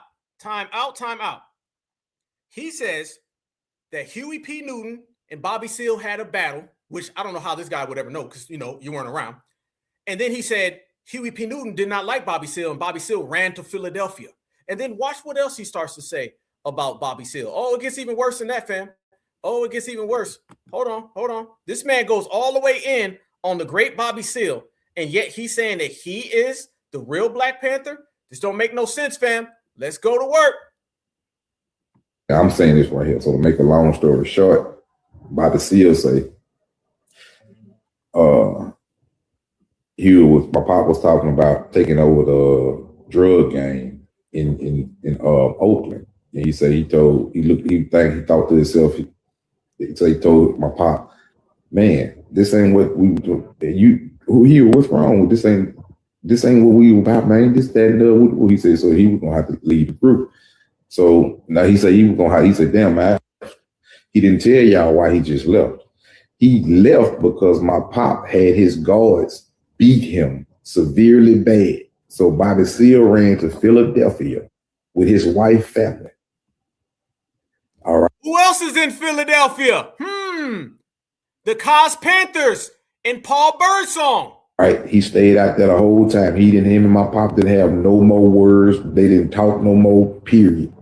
Frederica Slaughter Newton reached out to Bobby Seale 5 years later and asked Bobby Seale to give my pop a job. If my pop had wanted Bobby Seale to give him a job or had wanted to talk to Bobby Seale, he could have reached out to Bobby Seale on his own. Bobby Seale wind up, now this time Frederica Newton got all the Black Panther documents. She got almost all the files of the documents. But anyway, when she reached out to Bobby Seale 5 months, Bobby Seale wind up, now this time Frederica Newton got all the Black Panther documents. She got almost all the files of the documents. But anyway, when she reached out to Bobby Seale 5 months later, my pop get killed. All right. Bobby Seale just didn't. Is he trying to implicate Bobby Seale in the unaliving of Huey P. Newton? Fam, where the hell is this going? I know you all just heard that, family. He said that Bobby Seale was in contact with Frederica Newton, and then right afterwards, Huey P. Newton ended up getting unalived. Sounds like he's doing a real RICO, and he's snitching, but he's making things up because that ain't how it happened. So this man is lying up. Frederica Newton got all the Black Panther documents. She got almost all the files of the documents. But anyway, when she reached out to Bobby Seale 5 months later, my pop get killed. All right. Bobby Seale just didn't tell y'all that part, that he was, I'm talking about he was severely beaten bad. The only way he escaped, he had to escape down the fire escape. He had escaped down the fire escape with he had no shoes on. I guess my pop took his shoes. I don't know. You know what I'm saying? But he left that part out. Bobby Seale and my pop were not cool when my pop got killed. How do you know? Huey Newton didn't even know you, fam. Huey didn't know this guy. This guy's a bastard child of Huey Newton. Nobody knows this dude. How do you know the ins and outs of what went on with Huey and Bobby? You weren't present. You're Rico Cortez, not Huey P. Newton Jr. This man damn near tried to implicate Bobby Seale. He damn near tried to implicate Bobby Seale. Fam, I see y'all posting Cap all in the damn chat. Cap. They was not speaking. They was nothing. You see, Bobby Seale said in one of his in one of the things when they asked him about how he felt about Huey dying. He told me, I can shed no tears, and I lost a lot of people. Him and my pop was not cool at all, So he done reached out to me a couple of times, but he blocked me each time that he reached out to me. He know why he blocked me. He know the truth. He know for a fact that I'm here now. He know that. He know I'm here now. All I want is the truth. I want to know who my real mom is. If y'all see on my YouTube channel, you see I posted some things up there, you know what I'm saying, to show you that he had been communicating with me, and I asked him who was my real mom. I think I deserve to know that. But so I just want y'all to know a little bit of the truth. Like I say, I ain't gonna get too much into y'all to it like that there, because I ain't gonna tell you too much of the book. You know what I'm saying? Check the book out. The book will be dropping in a couple of weeks. True Story of a King, son of Huey P. Newton. Y'all be sure to check my clothing line out. Buy the gear. You can get the gear. Boy, then he starts plugging his clothes, don't he? And notice, fam, he said he wanted to know who his real mom is. And you see, Bobby Seale said in one of his in one of the things when they asked him about how he felt about it all. So he done reached out to me a couple of times, but he blocked me each time that he reached out to me. He know why he blocked me. He know the truth. He know for a fact that I'm here now. He know that. He know I'm here now. All I want is the truth. I want to know who my real mom is. All I want is the truth. I want to know who my real mom is. Is the truth. I want to know who my real mom is. If y'all see on my YouTube channel, you see. There you go, family. There you go. There you go. There you go. Dude don't even know who his mom is. Never met Hugh. I'm just saying, like, the paperwork ain't paperworking. You feel me? What is all that about? And then low key throwing Bobby under the bus. Okay, all of this things that you weren't even present for, whatever may have occurred, you weren't there for. You weren't there. No one knows you. The Newtons is coming out saying, what the hell? You're co-signing Bird Song and the Tether Panther Party. None of this stuff adds up. None of this stuff computes, fam. BS, absolutely. Cap, absolutely. This is exactly what it is. And then on top of that, fam, remember, this man is running for president in 2028 because he ran in 2024. This man is out here running for the president, fam. And he gave a bunch of speeches, too. Y'all ain't heard about his speeches? I never showed y'all his speeches. Let me tell y'all something. He gave an amazing speech. He had like 5,000 people there, y'all. They was at the rafters, man, just encore. Let me show y'all the crowd that he be pulling in some of his speeches. Y'all check this out. Boy, look at that damn speech right there. Brothers and sisters, are they jam-packed up in there, y'all? Fam, this was with him running for president in 2024. That's him right there, fam. You see it. You see it, fam. Look at that big old audience, fam. He had more people there than the Rally for Reparations. That man was out there holding it down in them streets, fam. Look at all them people out there. I mean, damn. You got people in the back playing dominoes, fam. I think you got some dirt termites running around. I think somebody in the back window watching. I mean, damn, y'all. This man fully loaded. Everywhere he showed up, a crowd gonna pull up. This is what I'm talking. We just lucky to have this guy around because, man, I'm telling you, this dude is certified. But that ain't the only thing. Watch this as well, family. I got even more stuff to add on to what we're talking about. Yeah, you already know. Y'all look at this right here. This is him, and I want y'all to listen to the words, the keywords that I know you're going to pick up on. Let's get into the ideologies and the thought process. We already know about the capping. We already know about the clout chasing. This is what I call a revolutionary clout chaser. And I'm going to show y'all more about this revolutionary clout chaser. Anytime someone always got to bring up another man's name, you ain't getting it out the mud and getting it on your own. A real man only brings up his own name. And if you ever bring up somebody, you do it in a salute manner, not a look at me manner, right? He threw Bobby Seale under the bus. He down with the Tether Panther Party. He copping attitudes, background real iffy and real sketchy, ain't packing no crowd. He ain't even have 3 people there. And then on top of that, this man said this is what he's doing when he's running for president. Y'all listen carefully. Hey, what's up, America? This your boy and your presidential candidate, Rico Dukes, for They Feel Truth Music Radio and This is his campaign stump. TV network live on Pandora. Now we're going to talk about this era with Trump and my presidential run.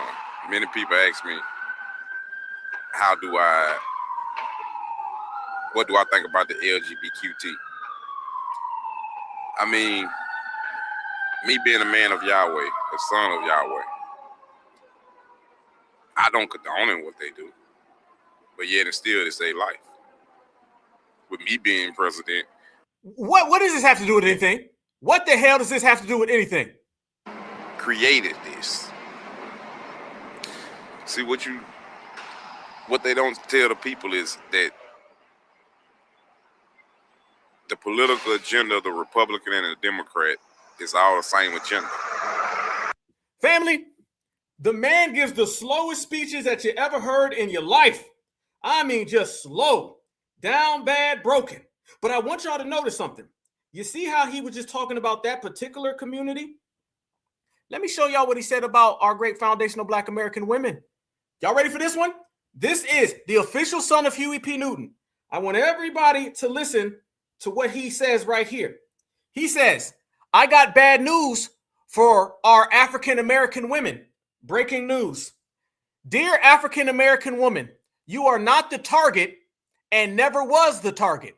The black man, in caps, you talk so badly about is always and has been the target for our oppressors. What? Off code alert. Off code alert. Hell no. We ain't done. He says, we the oppressors knew what? I can't even read this babble. Fam, you know it's bad when you can't even read it. We the oppressors knew that the only way to weaken him was to act as if we were strengthening you. It worked perfectly. Now you hate him, but he is the only target, not you, the black woman. Thank you for your support in helping us destroy your only protection. Sign the oppressors. Oh, I get it. P.S. Please stop thinking you are the important one. The important one to us is the black man, not the black woman. The black woman was a tool for the black man. You are only important to the black man, not us. Family, I can't make that up. I just can't. Fam, you see it. You see it. What the hell was that? This is what this man's pushing. This is what this man's kicking. This is the motivation and the energy behind what this guy's got. You can hear what he just said right there, and that is as anti-black American female as I've ever seen it. That right there. And he ain't done yet. No, he's got even more stuff. Watch this. Case that ever broke history to prove this right. I aim to hold all law enforcement and all officials accountable for their crimes, their action against the people. No one would be above the law with me as being 2024 president of the United States of America. I aim to disassemble the United States government away from the American people, from the 50 American states, to where the people will govern themselves. Every entity that the U.S. government has gained from the taxpayers' dollars, I aim to have the people control their own entities. The people are the power to these entities that they have paid for. Y'all see what you got from Trump. You see what you got from Biden. You see what you got from Obama. None of these presidential candidates have ever gave you, the people, anything. Yet they have gave the corporations billions and billions and billions after billions. But yet they have failed to take care of you, the very people who are their boss. You, the American people. You see what Trump did. You see what Biden did. What other chance can you stand to have by seeing what I can do? Someone that comes from poverty with you. Someone that comes from a minority neighborhood. Someone that has a... Freeze. Minority neighborhood. Family, I want y'all in the chat. Help me out, please. How many times does this man say minority? You just heard number one. And I need y'all to put the answers in the chat. How many times did he say if he's the president, he's going to serve minority communities? You just heard what he said about our sisters. Now count how many times you hear minority. Background, and it has actually been through things. Somebody that actually knows what's going on in the poverty minority communities and what needs to be and what shouldn't be in the poverty minority communities. How can we continue to allow these politicians who never been put in any poverty of minority neighborhood until it's time for them to be elected or re-elected or whatever the case may be? How can we continue to allow them to rule over our communities when they have no knowledge of what we need to survive in our communities? Because for one, they never come to any of these communities unless they're asking for your vote.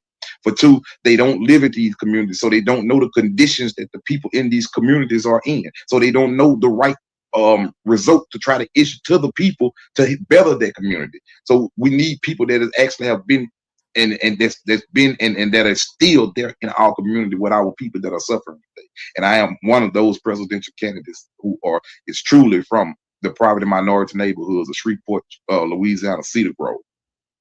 I'm in Dallas, Texas right now. I've been all around through Dallas, Texas to the south. I have seen how the homeless sleep on the ground. Lee was the first case that ever broke history to prove this right. Man, the man was dropping that left and right. The man was throwing it around. The man said the minority community. How many times y'all got minority communities? Minority, man. You know, it was the minorities who did it. And you know, us minorities out here talking because you know, if a minority isn't a minority, then what is going to be the minority of the situation? Damn. That right there, family, is exactly what brothers and sisters been saying. This is what we've been talking about. And guess what all this is, y'all? This is what Black Alpha was saying a few days ago. This is all anti-delineation. That's what this is, fam. This is all an anti-delineation speech. This is all anti-delineation talk. This is all anti-delineation from foundational Black Americans. This is why you're seeing exactly what you're seeing, opposed to seeing anything that makes any sense to us. Black Americans call this out. Black Americans been understanding that, and this is why Black Americans are shutting it all down in the process. You cannot hustle the hustlers. We gonna see past it from a mile away, so therefore individuals got to accept it. Damn. So family, notice what you just heard. Notice what was just said and put it all together in one. The man out here talking about minority communities. The man gave some weird speech about Black American. Well, let me say this, okay? You know this man ain't affiliated with the Black Panthers because the Black Panther Party for self-defense was always on the front line of everything. No matter what you're talking about, that's how the game goes. But let me take this a step further. The majority of the Black Panther Party were Black American women. And I'm always saying this. 60% of the Black Panther Party were Black American females. They don't ever want to bring that up. They don't ever want to talk about that. But that's exactly what the hell it is. And anybody who's coming around here talking that talk about the Black woman was never the target. No. Black people have always been the target. Black people have always been the target. And I say people, I'm talking both. That sounds very Democrat, black girl magic, gender war, split in half. That sounds manosphere. That sounds like that divide that Black Americans ain't really rocking with. So no. This man said Black women are never the target. What the hell are you talking about? What Black women have always been the target of white supremacy. Okay, trust me. And how do you know? Because our women always been on the front line. So you're talking about a man who's claiming to be affiliated with the Black Panther Party, but yet he's running around here trying to tell us that they aren't the same? Really though? Hell no. Hell no. And by the way, let me say this as well. I'm always talking about how Black American women were 60% of the Black Panther Party. Somebody, I don't know who you are, somebody wrote me and was like, man, Black Alpha, they may have been 60%, but they wasn't number one on the front line. First off, our sisters were on the front line of a lot of things that went on with the Black Panther Party. They even did a thing where they would change roles, where the men would do a lot of the cooking for the food programs and the women would have the weapons. I've seen the pictures with the women with the weapons, bro. Okay. And by the way, why the hell would you even bring that up? Okay. Why would you even bring it? What the hell that got to do with anything? So man's telling me I'm right by saying 60%, but yet then they turn around and be like, but they wasn't on the front line though. Take your manosphere ass, have a blue pill or red pill and shut the hell up. Okay, when we talking about Black Americans, we talking about brothers and sisters. And little talk like they weren't on the front line, that's cap. And little talk like they were never the target, that's cap. And anybody saying that, to hell with them. Foundational Black American brothers and sisters always been one-on-one, on the same team, on the same side, holding things down collectively. Now, with that said, as we proceed, this is what we mean about these people. All day, somebody said he had jailhouse education. That's what I'm seeing. But he's a guy who came out and said he's all the way down with Paul Birdsong. And let me tell you something else he done. You know what I say? This is revolutionary clout chasing. Something else that this man ended up doing, fam, which was very, very interesting.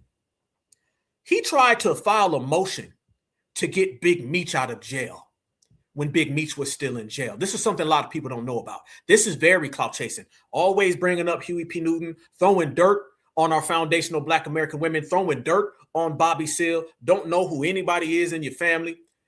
And then on top of that, fam, he tried to get Big Meech out of jail, and Big Meech's family had to come out and be like, whoa, hold up. We don't know this guy. He gonna compromise our case. Look at this right here, family, for those who didn't know. Big Meech blasts Huey P. Newton's son for attempting to free him from prison. Y'all see this right here, fam? Look at this right here. Big Meech's family had to come out and be like, yo, we don't know who this guy is, and he gonna mess our case up. Why was he trying to do this, fam? So he could run around and be like, I'm the ones who freed Big Meech. I'm the ones who got Big Meech out. And Big Meech's family was like, yo, we don't know this dude. Look at this right here, family. Look at this. They don't know who he is. Look at this.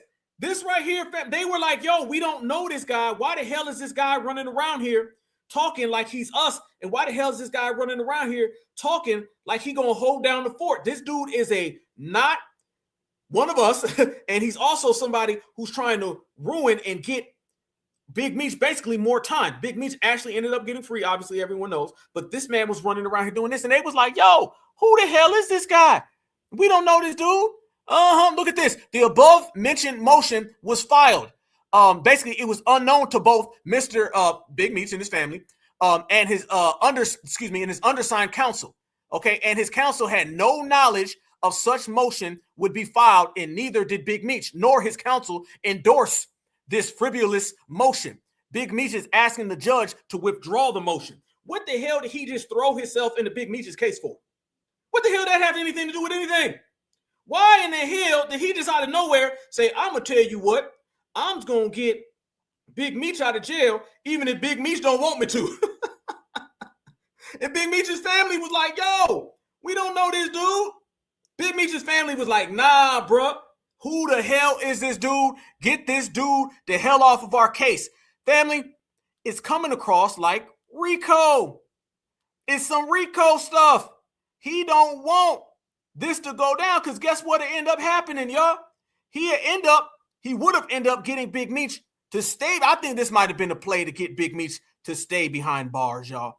That's what I think, fam. I think he filed this notion to try to get him behind bars and to stay behind bars. That's my personal opinion of the situation.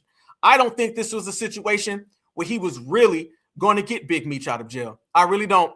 I think this was a situation where he was trying to compromise Big Meech. This is what I believe. The fact that Big Meech's family had to come out and denounce this wholeheartedly, doesn't this tell you every single thing that you need to know, brothers and sisters? Ain't this the main play, brothers and sisters? Don't you realize right here that this type of behavior is clearly coming from an individual who didn't have the best intentions, and it's somebody who was really trying to squander what was happening? That's what I believe. That's what I believe, and that's what a lot of brothers and sisters are out here saying. So when you look at it and you observe it, fam, none of this, fam, you want to talk about none of this. There's a lot of strange characters that are all over the place, all hanging out together with each other. Nobody knows these individuals. That sounds like he was trying to squander Big Meech, and Big Meech's family had to come up like, we don't know this dude. So think about it. Big Meech don't know this dude. We don't know this dude. His family don't know this dude. Just hell, nobody knows this guy. So that shows you again what we're talking about. These individuals are out here on some real funny style, time, and energy. And FBA, we've been the main ones out here shutting all that down because you know the vibe is strong and the vibe is always correct. There's another thing that's been popping off when you start talking about strange characters, strange energy, strange placement of where these people are coming from, what these people are up to. Another thing that I noticed, fam, that popped up on my radar in terms of people that have been trying to conjure up something and running for president too. Yeah, like really, you running for president? Another thing that ended up popping up though, fam, for everybody to realize is that we have been shutting down so much, they're starting to run out of people, y'all. They don't really know what to do next. They just running out of things. They're like, yo, who do we go get? What's the next person? Where can we find somebody? There's really no room out there at all. And we found this right here. This was the motion that was filed. That's the motion that was filed right there for the Big Meech situation, fam. That was it right there. That was the one that was filed. So everybody can see it was actually obtained. And people were saying, who the hell is this guy? No one know it. No one's seen it. And there you go. So you can see right now that people did not know who this guy was. People were shutting it down. People were saying, what the hell is going on? And the very fact that that all happened, it lets you know who is really, really behind the curtains, fam. That right there. You can read it for screenshot if you want. Shit, screenshot it. That lets you know what it's hitting for. People didn't know what was happening. People didn't know who the hell was talking. And everybody wanted to really find out what's what. And it didn't add up. So there's the motion. And everybody said, step on back. But that's how the game goes. Now, another thing that they've been doing, fam, going back to the main situation. These people have been getting charges on them. Not only do they want Black Americans to get involved so Black Americans can come save illegals, a lot of these Democrats have been putting their neck on the line, so they want Black Americans to save them because the block is too hot for them as well. Look at this, fam. This is what we was talking about. Old girl thought she was going to run up on people with Don Lemon, and then she came to find out the hard damn way that she going to end up getting locked up as well. Let these people crash out and jump in front of ICE all they want to because it ain't going to turn out good for them. Look at this, another person trying to rally us up. Oh, they just did an operation pull up on Black Lives Matter. They got Nakima Levy Armstrong. Y'all remember her? Tell us why you're doing this. This is Operation Pull Up, more of a clandestine operation. We show up somewhere that is a key location. They don't expect us to come there. And then we disrupt business as usual. So that's what we're about to go do right now. That's footage of Nakima explaining the whole operation to Don Lemon before they even entered the church. Operation Pull Up. Now, Pam B stated that at her direction, HSI headquarters and FBI executed the arrest in Minneapolis, and she left with this warning. Listen loud and clear. We do not tolerate attacks on places of worship. Don Lemon might be next. And I don't know if y'all seen this footage, but Don Lemon basically said that he don't really care about traumatizing them kids, that their message is more important. Hugging this kid. And, you know, I imagined it's uncomfortable and traumatic for the people here. But again, careful. It's very slippery right here. Yeah. It's uncomfortable and traumatic for the people here, but that's what really, careful, please. Really slippery. Not kidding. That's what protesting is about. And so. Oh, they just did an Operation Pull Up on Black Lives Matter. Operation Pull Up. How many of y'all even knew who this woman was? I never heard of her. How many of y'all even knew who this woman was? I never heard of her. And what the hell is Operation Pull Up? I never heard of either one of those, fam. Never in my life. She thought she was going to get bold, didn't she? Y'all see how they've been putting them out in the front line? Y'all been noticing that, right? Notice this, fam. Notice they haven't been showing themselves. Where are the Democrats? I'm still wondering where the Democrats are. Y'all think it's a coincidence at the very same time you're getting this fake Tether Panther party, you're getting Operation Pull Up, you're getting Huey P. Newton's long lost bastard child. At all this time goes on, you ain't seen the Democrats, fam. You ain't seen them. The Democrats been MIA. The Democrats have been gone. I didn't know who none of this was. But man, they out there really making the rounds on the internet. They out there saying, man, I'm going to tell you this, though. This is the main thing. Somebody said, but the feds don't know. You ain't lying. Absolutely. Y'all notice, though, now, fam, the more they've been trying to push this and the more they've been trying to get this off on us, we've been pulling out paperwork. This is her right here at one of those No King's Day protests. No King's Day protests. She was out there loud and proud. She was one of those folks where she gonna talk reckless to what Donald Trump is gonna do. That's who she is, fam. She was one of them. Donald Trump's, we gonna get you. Donald Trump, we gonna find out what you're talking about and we gonna see you. This is that same talk. Them Democrats been talking a lot of inflammatory rhetoric.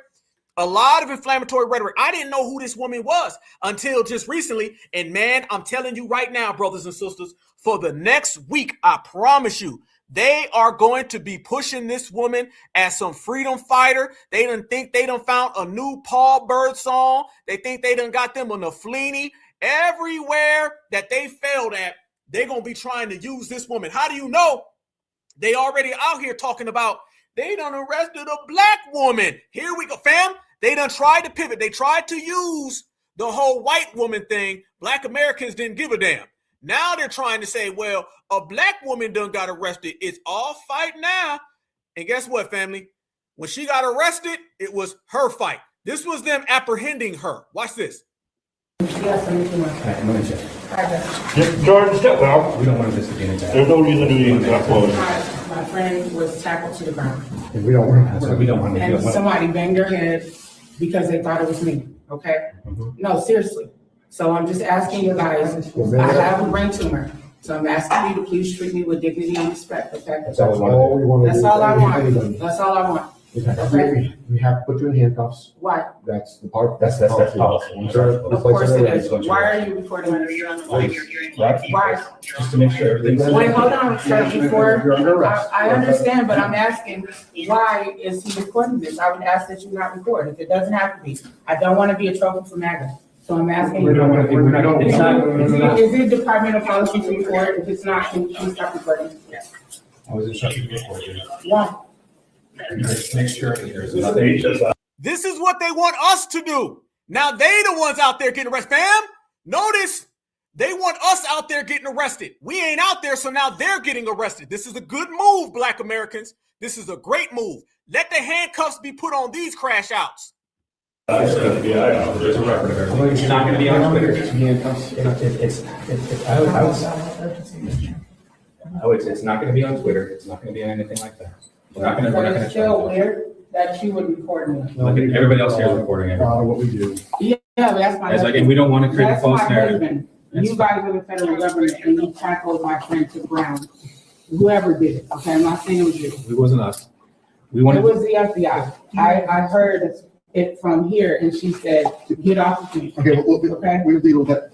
The key, she needs the key. You know what the key is? What key? To the door, because I want to walk down with you. Can I record me? Yes, ma'am. Thank you.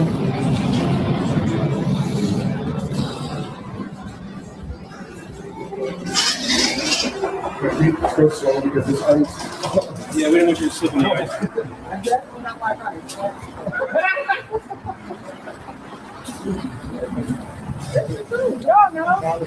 That was funny. That was actually for all the things in the world, we all. I guess that we're gonna get that. We're gonna get in this truck. So can you get my things? I'll be at the St. Paul courthouse. Thank you, Jordan. Are you going to follow us there? Yeah. I am a reverend on top of being a lawyer and an activist. So I come here in the power of the Almighty God for righteousness, truth, and justice. There you go. They done snatched her up so damn quick. Put them cuffs on her, didn't they? Uh-huh. See, fam, what I want y'all to notice, that would be us if we went out there. Fam, this is why we're winning. Don't let nobody tell you we ain't winning, y'all. Notice, they talking about locking up Don Lemon next. Don Lemon, all these Black Lives Matter folks, they want to go out there and crash out for illegals because they wanted us to do it, and we said no. They want us to go out there and crash out for illegals. We said, hold your own nuts. So now what happened? They got to go out there in them streets. How many Democrats, Democratic shields, or how many of these W liberals are out there getting handcuffed? That would be us if we went out there. But this is a different generation, so we're not. Now we're making them have to go out there and do all the things that they want us to do because we're not present. We're absent today. And we're going to be certified on our own side of town. This is where we stay with it. So lock her ass up. Go ahead. Put her in them goddamn cuffs. Go ahead. Put them in the cuffs. Fam, every time you see this, and I want everybody to notice how they're out there right now, family, locking up all of these Democrats and everything. They got the handcuffs on them, and all the white Democrats done faded to the background. They ain't nowhere. You ain't seeing none of the white Democrats, are you? The white Democrats are gone. Fam, when was the last time? I mean this, y'all. I mean this. When was the last time you seen a white Democrat out there talking? They're at this point, fam, the white Democrats are silent on the Somalian situation the same way they were very, very silent on what? The Renee Good situation. If y'all notice this, think about it, y'all. Think about this. The Renee Good situation, did you see Hakeem Jeffries come out? Have you seen Elizabeth Warren? What about Chuck Schumer? Barack Obama? They didn't say nothing. How come you want us out there in the streets, but you ain't out there in the streets? It's time that the Democrats go do the things they tell Black Americans to go do. You go do it. You go do it. Oh, it don't end good, does it? Because it ends up with y'all looking like this. Fam, this is what happens when they go out there in them damn streets. This is what happens when they go out there in them streets, fam. And they got nothing to do with us, huh? Y'all notice they done threw all them folks to the front. Now look at this, fam. This was her when she was running her mouth. Watch how it ended, though. Where are you? Where are you? Where are you? Where are your people? Why are you not at Whipple every day fighting for the humanity, standing for our people? I believe that if someone professes to represent the gospel of Jesus Christ and to preach it, that they should not be allowing ICE agents to drag people out of their homes, cut women out of seat belts in their cars and drag them out, bust down doors, bust out car windows, bring people out half naked in the freezing cold to detain them, taking trophy pictures with Black men and others that they've apprehended in their homes, scaring children, tear gassing children and families. When the hell did that happen with a Black person? When the hell did that happen with us? That didn't happen with Black folks. I don't even know where the hell she got that one from. With the Black men. Just bring it up without bringing us up. That's my challenge. Bring it up without bringing up Black folks. You can't. Almost killing a 6-month-old through the use of high-powered military-grade weapons such as flashbang grenades and very strong tear gas. I mean, these are real things that we're dealing with here in the state of Minnesota. It's delusional to pretend that these things aren't happening. Y'all remember the Black woman that helped lead that Minnesota church protest? Her name is Nikema Levy Armstrong. She's a civil rights attorney and activist. Here we go. Fam. Here we go. Now watch them say, we need to get involved because this happened to a Black woman. Watch. She organized a protest at a church in St. Paul, and the reason for that protest is because the pastor works with ICE. A few days later, she was arrested by agents along with the people who protested with her. However, I noticed a lot of people don't know her name. They keep referring to her as that lady or talking about the protest, but nobody knows that she or the other protesters have been arrested. And look at that, a Black woman has put her life on the line. And you know how risky it was to go up in a church and do a protest? And now her and the people who protested with her are now in custody. We should hear her name. We should know her name. Where are the people who are speaking up and out for her? Another reason I'm making this video, again, because she's a Black woman and the media is already altering photos of her. And this is what I'm talking about. So many of y'all keep saying this is not our fight. Okay, well, now a Black woman has been taken into custody. Now what are y'all going to do? Now this is our... Stop. There you go. I told you. There you go, family. Y'all listening to what this woman just said? She said it's our fight now. It's our fight, y'all. They done took this woman in. She said they done finally got a Black woman. So now it's all Black people's problem now. All my foundational Black Americans, is this our fight now? I'm asking. I need to know. Somebody tell me. I'm just asking a friend, a certified. Is this a foundational Black American issue now? Because they got them a Black woman? Is this what I need to know? Y'all got to let me know something. Okay, because they're telling us that we got to get involved now because they done got them a sister. So we all need to get involved. Go ahead, tell us more. Fight. If you've ignored any of the other Black victims, now what are we going to do about this Black woman? I'm tired of Black women always protecting everyone else, but when we need protection, when we need advocacy, when we need help, nobody wants to help. Nobody wants to come to the forefront. So now I'm telling y'all, her name is Nikema Levy Armstrong. They sent 50 agents to detain Nikema Levy Armstrong when she was just going to self-report. No, hold up, wait a minute, fam. I got to comment on that. I see y'all hell no's. By the way, I see y'all hell no's in the chat. Family, let me say something to that real quick. I got to go ahead and jump in on that one real fast. Did y'all notice how that woman just contradicted herself? She just said she's tired of Black women having to save America while she's telling Black American women that we need to go get involved. Okay, y'all notice that, fam?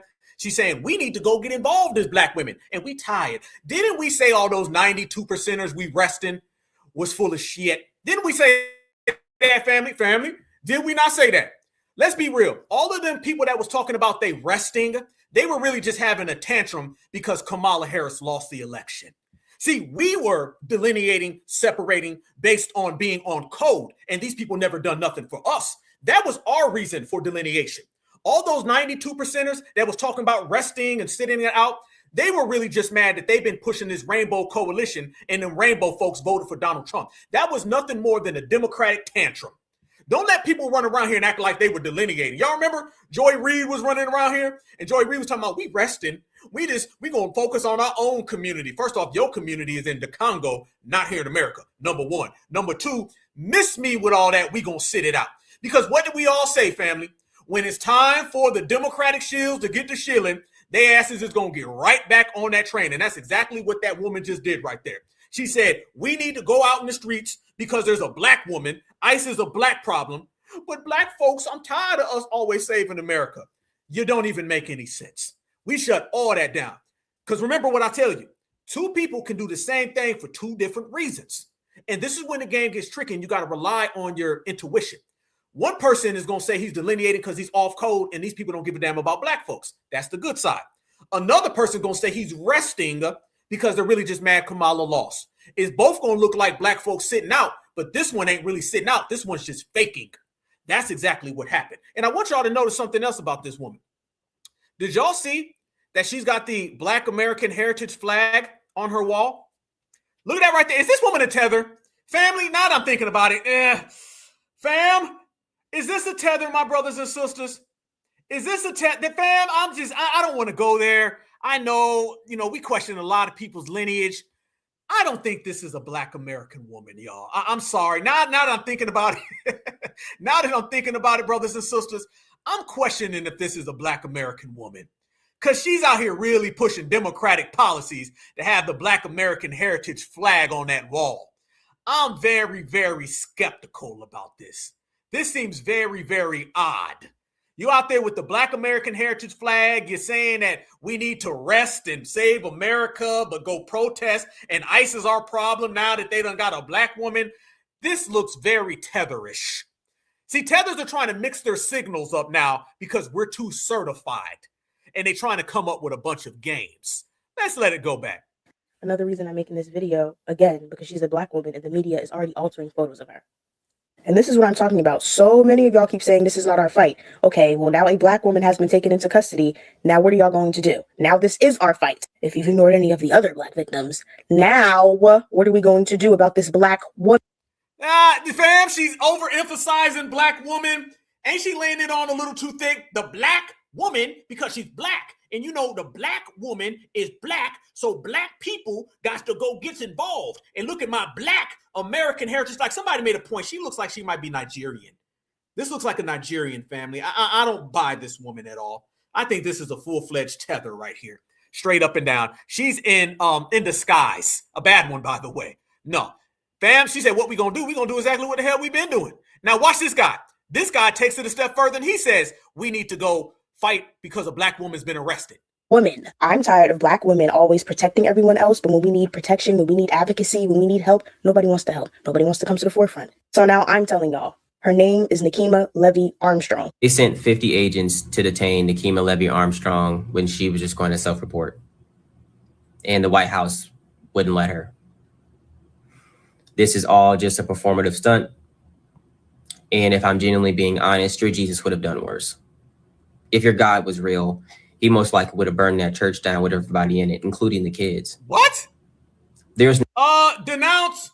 Listen to these people. Listen to these maniacs, fam. What the hell is this man talking about? no red line from your God. Jesus was about that shit. And all of you are about inaction. Nikema was not just protesting, she was protecting her community. Chantel Allen was not just protesting. William Kelly was not just protesting. These people were protecting their community. They walked in that church wanting to let people know that these people are walking among us in the most vulnerable spaces. These are evil, dangerous people. They are looking and lurking around so they can see who they can snatch up. What I'm going to do is read you a statement from Nikema's lawyer, Jordan Kushner, discussing the arrest and how the entire thing was a performative show and a debacle. Well, the arrest was a horrible ordeal. She was and some other people in her group were staying in a hotel. The group of FBI and Homeland Security agents bust into the hotel the night before her arrest and roughed people up. They were thrown out by the management. Later on, at 3 o'clock in the morning. So the feds came in there and beat everybody up and then arrested her quietly the next day. Fam, they think they got one. No, you don't. Someone left Nikema Levy Armstrong's room and the police tackled, or the agents tackled her violently and took her to a detention facility before they realized that she wasn't Nikema Levy Armstrong. So she was obviously terrified about turning herself in. A legal team, including myself, went to the hotel that morning. We reached out to the agents to try to arrange for herself to turn herself in voluntarily at the federal courthouse, which was about 6 blocks away. They put the U.S. Attorney for the District of Minnesota, a Trump appointee, Dan Rosen, on the he called me himself. That's what it says there. I made my request to him and he said it was very reasonable and he was going to call me back in a few minutes with the Pacific logistics. Then he calls me back and says, "Oh, we're not going to let her turn herself in. We need to arrest her at the hotel. So she needs to voluntarily leave the hotel room and turn herself in." So after he talked to his bosses in DC, he completely reneged on his commitment. They then sent agents up there to the room to arrest her. One of the agents was filming the arrest. As they put her in handcuffs, he was filming it on his cell phone. I've never seen anything like that. They can have their body cameras. This was completely unprofessional. He said he was just doing it because of instructions and he promised it wasn't going to go on Twitter. Nevertheless, it went on Twitter. It went on the Department of Justice's Twitter. So this was their trophy. Then, as you said, the White House subsequently altered the video to make it look like she was crying. I observed the whole arrest. She was dignified, rational, calm, and reasonable the whole time. It just shows the complete political. Okay, what did she want, a cookie? Ain't that what you supposed to do when you getting apprehended? Family over here exaggerating crazy. Ain't they? She was calm. She was peaceful. She knew what she was doing. Okay, yeah, that's what's supposed to happen. But see, y'all used to lawlessness. And by the way, why the hell does this man's hair look like that ceiling fan on top of his head? Family, why the hell does a ceiling fan look like this man's hair do? This man's hair, what the hell you got on your head, man? I see why you delusional as hell. He said these are evil. No, that damn hairline is evil. It's possessed. Somebody got the damn exorcist on this man's head. Why the hell does your hair look like that damn ceiling fan? God damn, it even look like the little drawstring that come off the damn ceiling fan. But I can tell you difference between this man and the ceiling fan that's got some damn light bulbs in it. This man is lacking them. Get the hell out of here. Your hairdo is negative 100. Get your ass out of here, go that way. See, fam, what it is now, they done failed with the Black Panthers and Julio Flea Newton, okay? They done failed with Huey Newton's long-lost bastard son. They done failed with the W woman. See, they thought Black Americans was going to get all emotional about that white woman. That's what they thought was going to be the watershed moment. They thought Black folks was going to rise and we was going to be like, you ain't going to do that to a Karen. You ain't going to do that to a Becky. Black folks said, no, you do whatever you want to do to Karen and Becky because the person who unalived her was Brad. And that is a Brad and Karen problem. You need to take that out with the Miracle Whip Chronicles because Black Americans ain't got nothing to do with that. They didn't like that right there. The fact that the W woman couldn't move us didn't get us emotional. We saw that as a Mayo on Mayo crime. We seen that as Mayo per capita. which means Mayo needs to handle that. So then they started searching. They said, what can we do now? They see Don Lemon, fruit by the foot. And then they said, let's go get us this woman, and now we can try to switch it to a black woman. We couldn't use the W woman, but we can use the black woman. And in reality, family, that ain't no black American woman. I don't think she's a black American woman. I think that's a straight up full-fledged tether, fam. Full-fledged tether, up and down tether all damn day long. That's a tether. And they thought black Americans was going to move with that. We weren't moving for that at all. Hell no. Black Americans said tether, W woman, Miracle Whip, Mayo, Don Lemon, fruit by the foot, all y'all go to jail. And now they're talking about Donald Trump is saying that Don Lemon is next. So you might be seeing him in handcuffs real soon. And family, they've been out here talking that reckless talk. Again, trying to associate black Americans with the situation. We know when they're trying to drum up support to get black Americans involved. See, that's where we are now with this whole situation. Fam, I want everybody to think about this, by the way. I want everybody to think about this stuff. But can we go through the chronicles of this, fam? First, you have Donald Trump calling out the Somalians. No, matter of fact, go back to Thanksgiving. On Thanksgiving, that situation happened with the guy who unalived the National Guard person. And Donald Trump the very next day said reverse migration. And then they said pause on immigration. Then they said we cutting off all your TPS. Then the Somali scamming thing popped off. Then he got up on Omar's bumper. And then after that, everybody went there and they unalived the W woman. After they unalived the W woman, next thing you know, you see the Black Panthers pop up, cosplayers. And then right after that, you see this situation with Don Lemon. They're doing all this to try to get black folks emotional. And we're not emotional. America now is witnessing what it's like when you can't drum us up. We're shutting all that down. We exposed, okay? Black Americans exposed the new Black Panther Party is not the real Black Panther Party. Black Americans expose Black Lives Matter. Black Americans are exposing what's happening now. To the point, y'all, they keep on trying to send out these people who I don't know who the hell this is. Watch this guy, and he's trying to connect this situation to slavery. Watch him bring up black people again. What you're seeing here is all the people that would show up for Nikema Levy-Armstrong and Chantel Allen. Listen! But what you're also seeing here is all the people that Nikema Levy-Armstrong and Chantel Allen would show up for.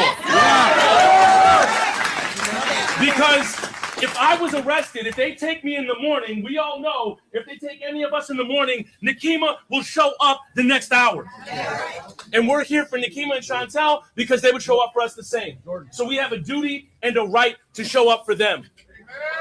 If you're feeling a little bit crazy because you saw Renee Good get murdered in the street and Jonathan Ross protected in Chaska, and now you're seeing a peaceful protester be arrested, you're not alone. Yes. If you're feeling a little bit crazy because the police chief in Minneapolis is walking around doing podcasts and interviews and not arresting Jonathan Ross, listen, you're not alone. If you're feeling a little bit crazy because the mayor of Minneapolis is calling for the immediate release of Nikema Levy-Armstrong and Chantel Allen, but not the immediate arrest of Jonathan Ross, listen. This is duplicity at its finest. Who the hell is this guy?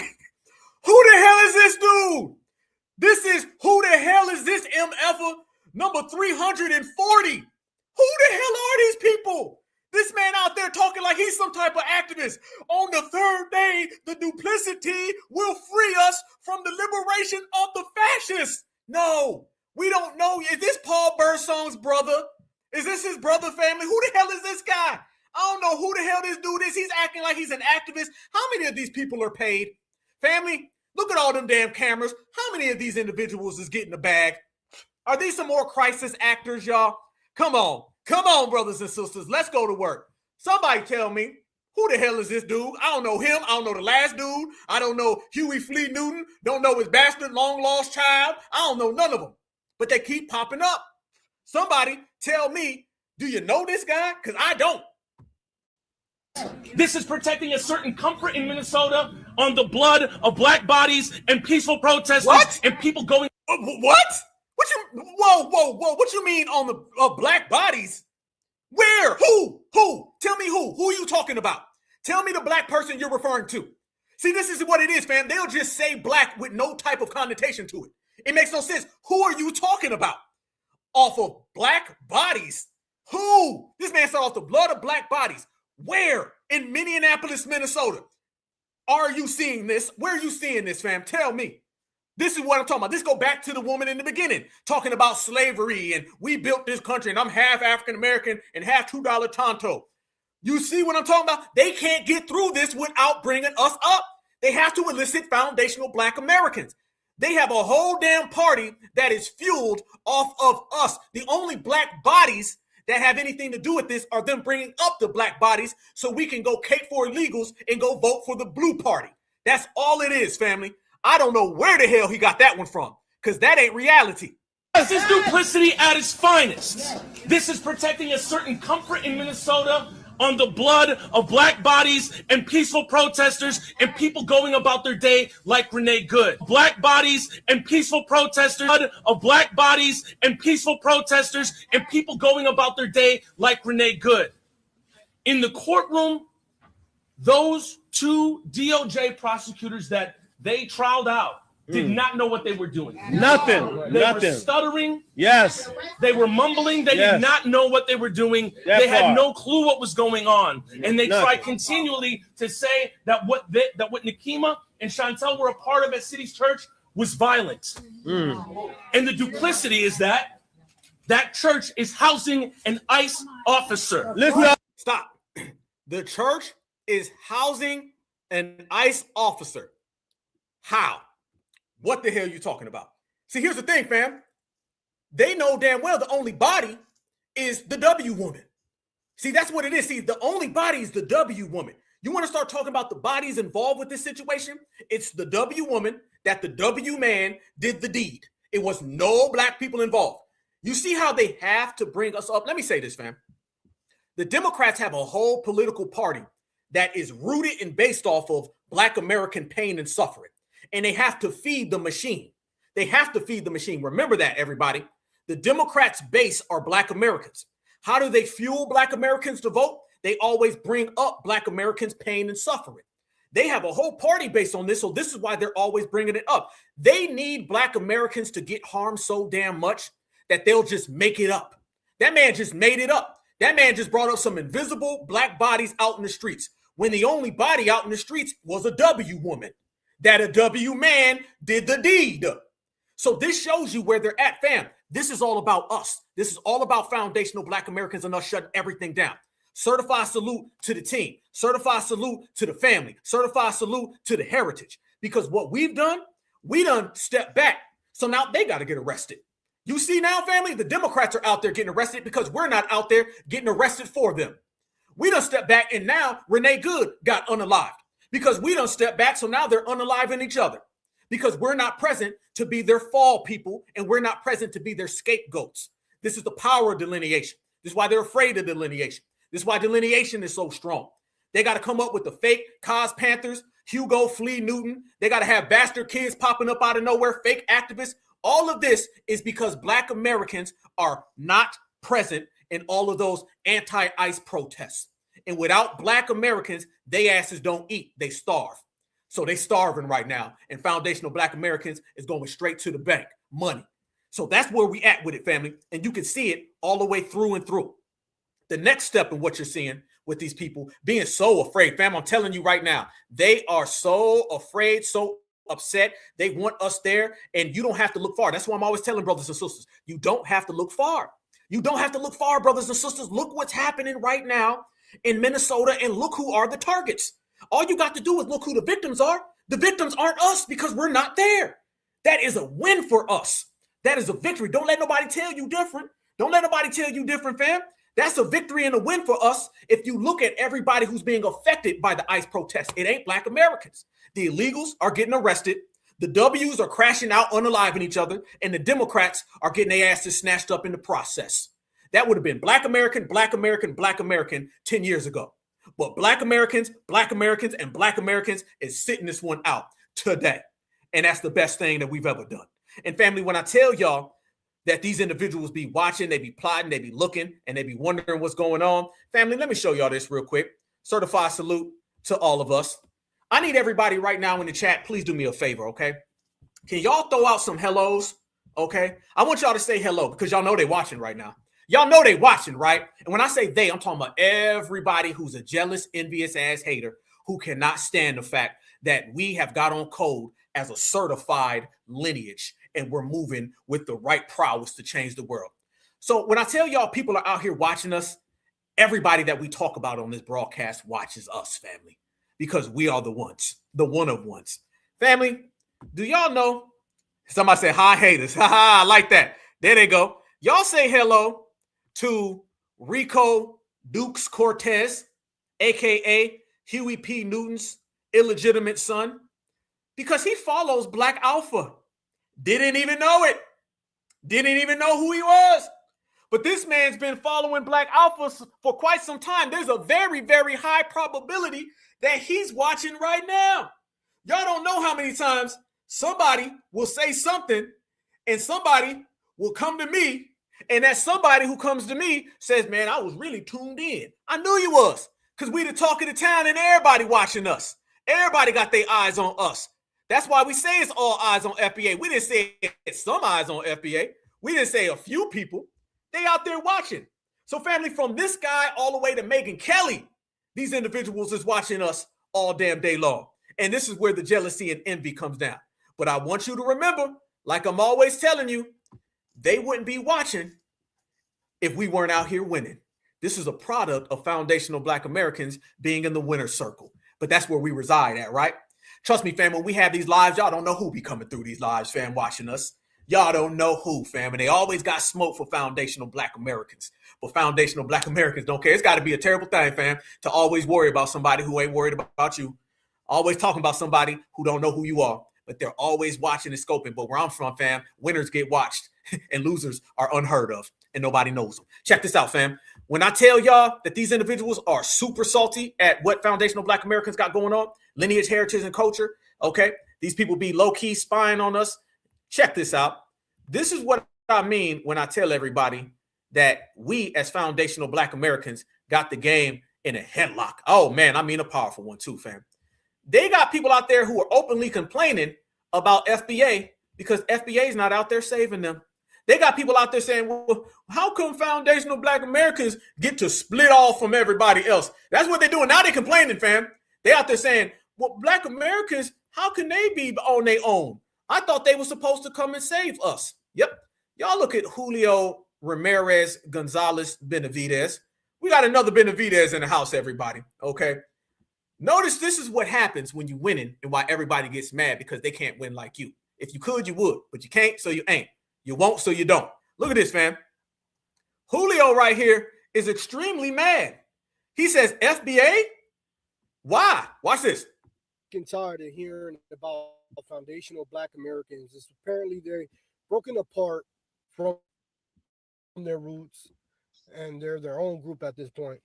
And I have been observing this group of people pretty much being pro-ICE, saying they can't wait until they bring the dogs and the water hoses, talking so much shit about immigrants. It's honestly disgusting. Even going after even Africans, immigrants, disrespecting them, saying they're not. When you care about an African, Julio, family, boy, they be disingenuous as hell. You say every damn racial stereotype and trope about an African all day. Y'all see what he's trying to do here? This man don't care about no Africans. Fam, any Africans out there listening, don't listen to this guy right here. All the fam, any African riders that are out there right now, do not listen to this guy right here. Because he don't give a damn about no African. Mexicans running around here talking about even the Africans. He's mean to the Africans. Africans, this man is only gaslighting. Okay? He's just trying to get us to stop delineating. They bring the dogs and the water hoses, talking so much shit about immigrants. It's honestly disgusting. Even going after even Africans, immigrants, disrespecting them, saying they're not a foundational Black American. It's honestly disgusting. I'm sick of their fucking rhetoric. It is gross. Somehow they think they're above everybody else in this country. I don't know where they gotten that belief, honestly. Recently, ICE had arrested 4 Native Americans in Minnesota. One has gotten released. The other are unable to be located. If the Native Americans in this country aren't safe, what makes you think you are safe? Because we're non-deportable. That's why. And those Native Americans been out there housing a lot of illegals. And those Native Americans' paperwork hasn't checked out. And those Native Americans don't have the proper paperwork. And a lot of them are $5, $2, $3, and they're not real. Oh, damn, you didn't think I had that answer, did you? Oh, you want it to be us, don't you? Fam, you see how everybody wants it to be us? Didn't I just say this whole damn world benefits off of foundational Black American pain and suffering, which means they want us to continue to have pain and suffering so they can benefit? No, we ain't next. You are. And by the way, he in the car with the lights off doing a TikTok video. That's all you got, Benavidez? And what crazy is that they support Donald Trump. They're pro-ICE. Man. And Latinos support Donald Trump. And your average ICE agent is Latino. But she ain't talking about that now, are you? Julio Romero, Sanchez, Pedro, Tumali, Burrito, Taco Bell, Nacho Belgrande. Get the hell out of here. While they're attacking civil rights right under their feet while they're so focused on immigrants. I'm telling you, it's gross and it gets to me. And this is probably the last time I'm going to address it. You know. No, you ain't. You're going to make 1,000 videos. While they're supporting Donald Trump and they're pro-ICE, during his administration, Donald Trump issued an executive order that led to the order removal of alterations of signs, exhibits, and educational materials related to slavery and Black history from several National Park Service sites. Historians and civil rights groups believe it's censorship and an effort to whitewash America. Hey, he's reading. Hey, he can't even say that off the top of his head. Is he reading? He's reading. This man can't even formulate that on his own. They did the civil rights moment with the movement and took a statue down and things Black folks don't give a damn about. We talking about a statue. A statue, family. That's the diversion again. That's that Black Lives Matter stuff. Trying to get Black folks to worry about a statue. Man, we want reparations. We about that dollar. We about tangibles. Look at him over there reading, fam. He can't even get this off. He ain't smart enough to just say it on his own. Historians and civil rights groups believe it's censorship and an effort to whitewash American history. You honestly have to have your ear to the wall and put aside your own bias. Last I checked, when America was fighting for their civil rights, there was all white establishments, fountains, and what was written, what signs did they use? No color, sometimes being very Pacific.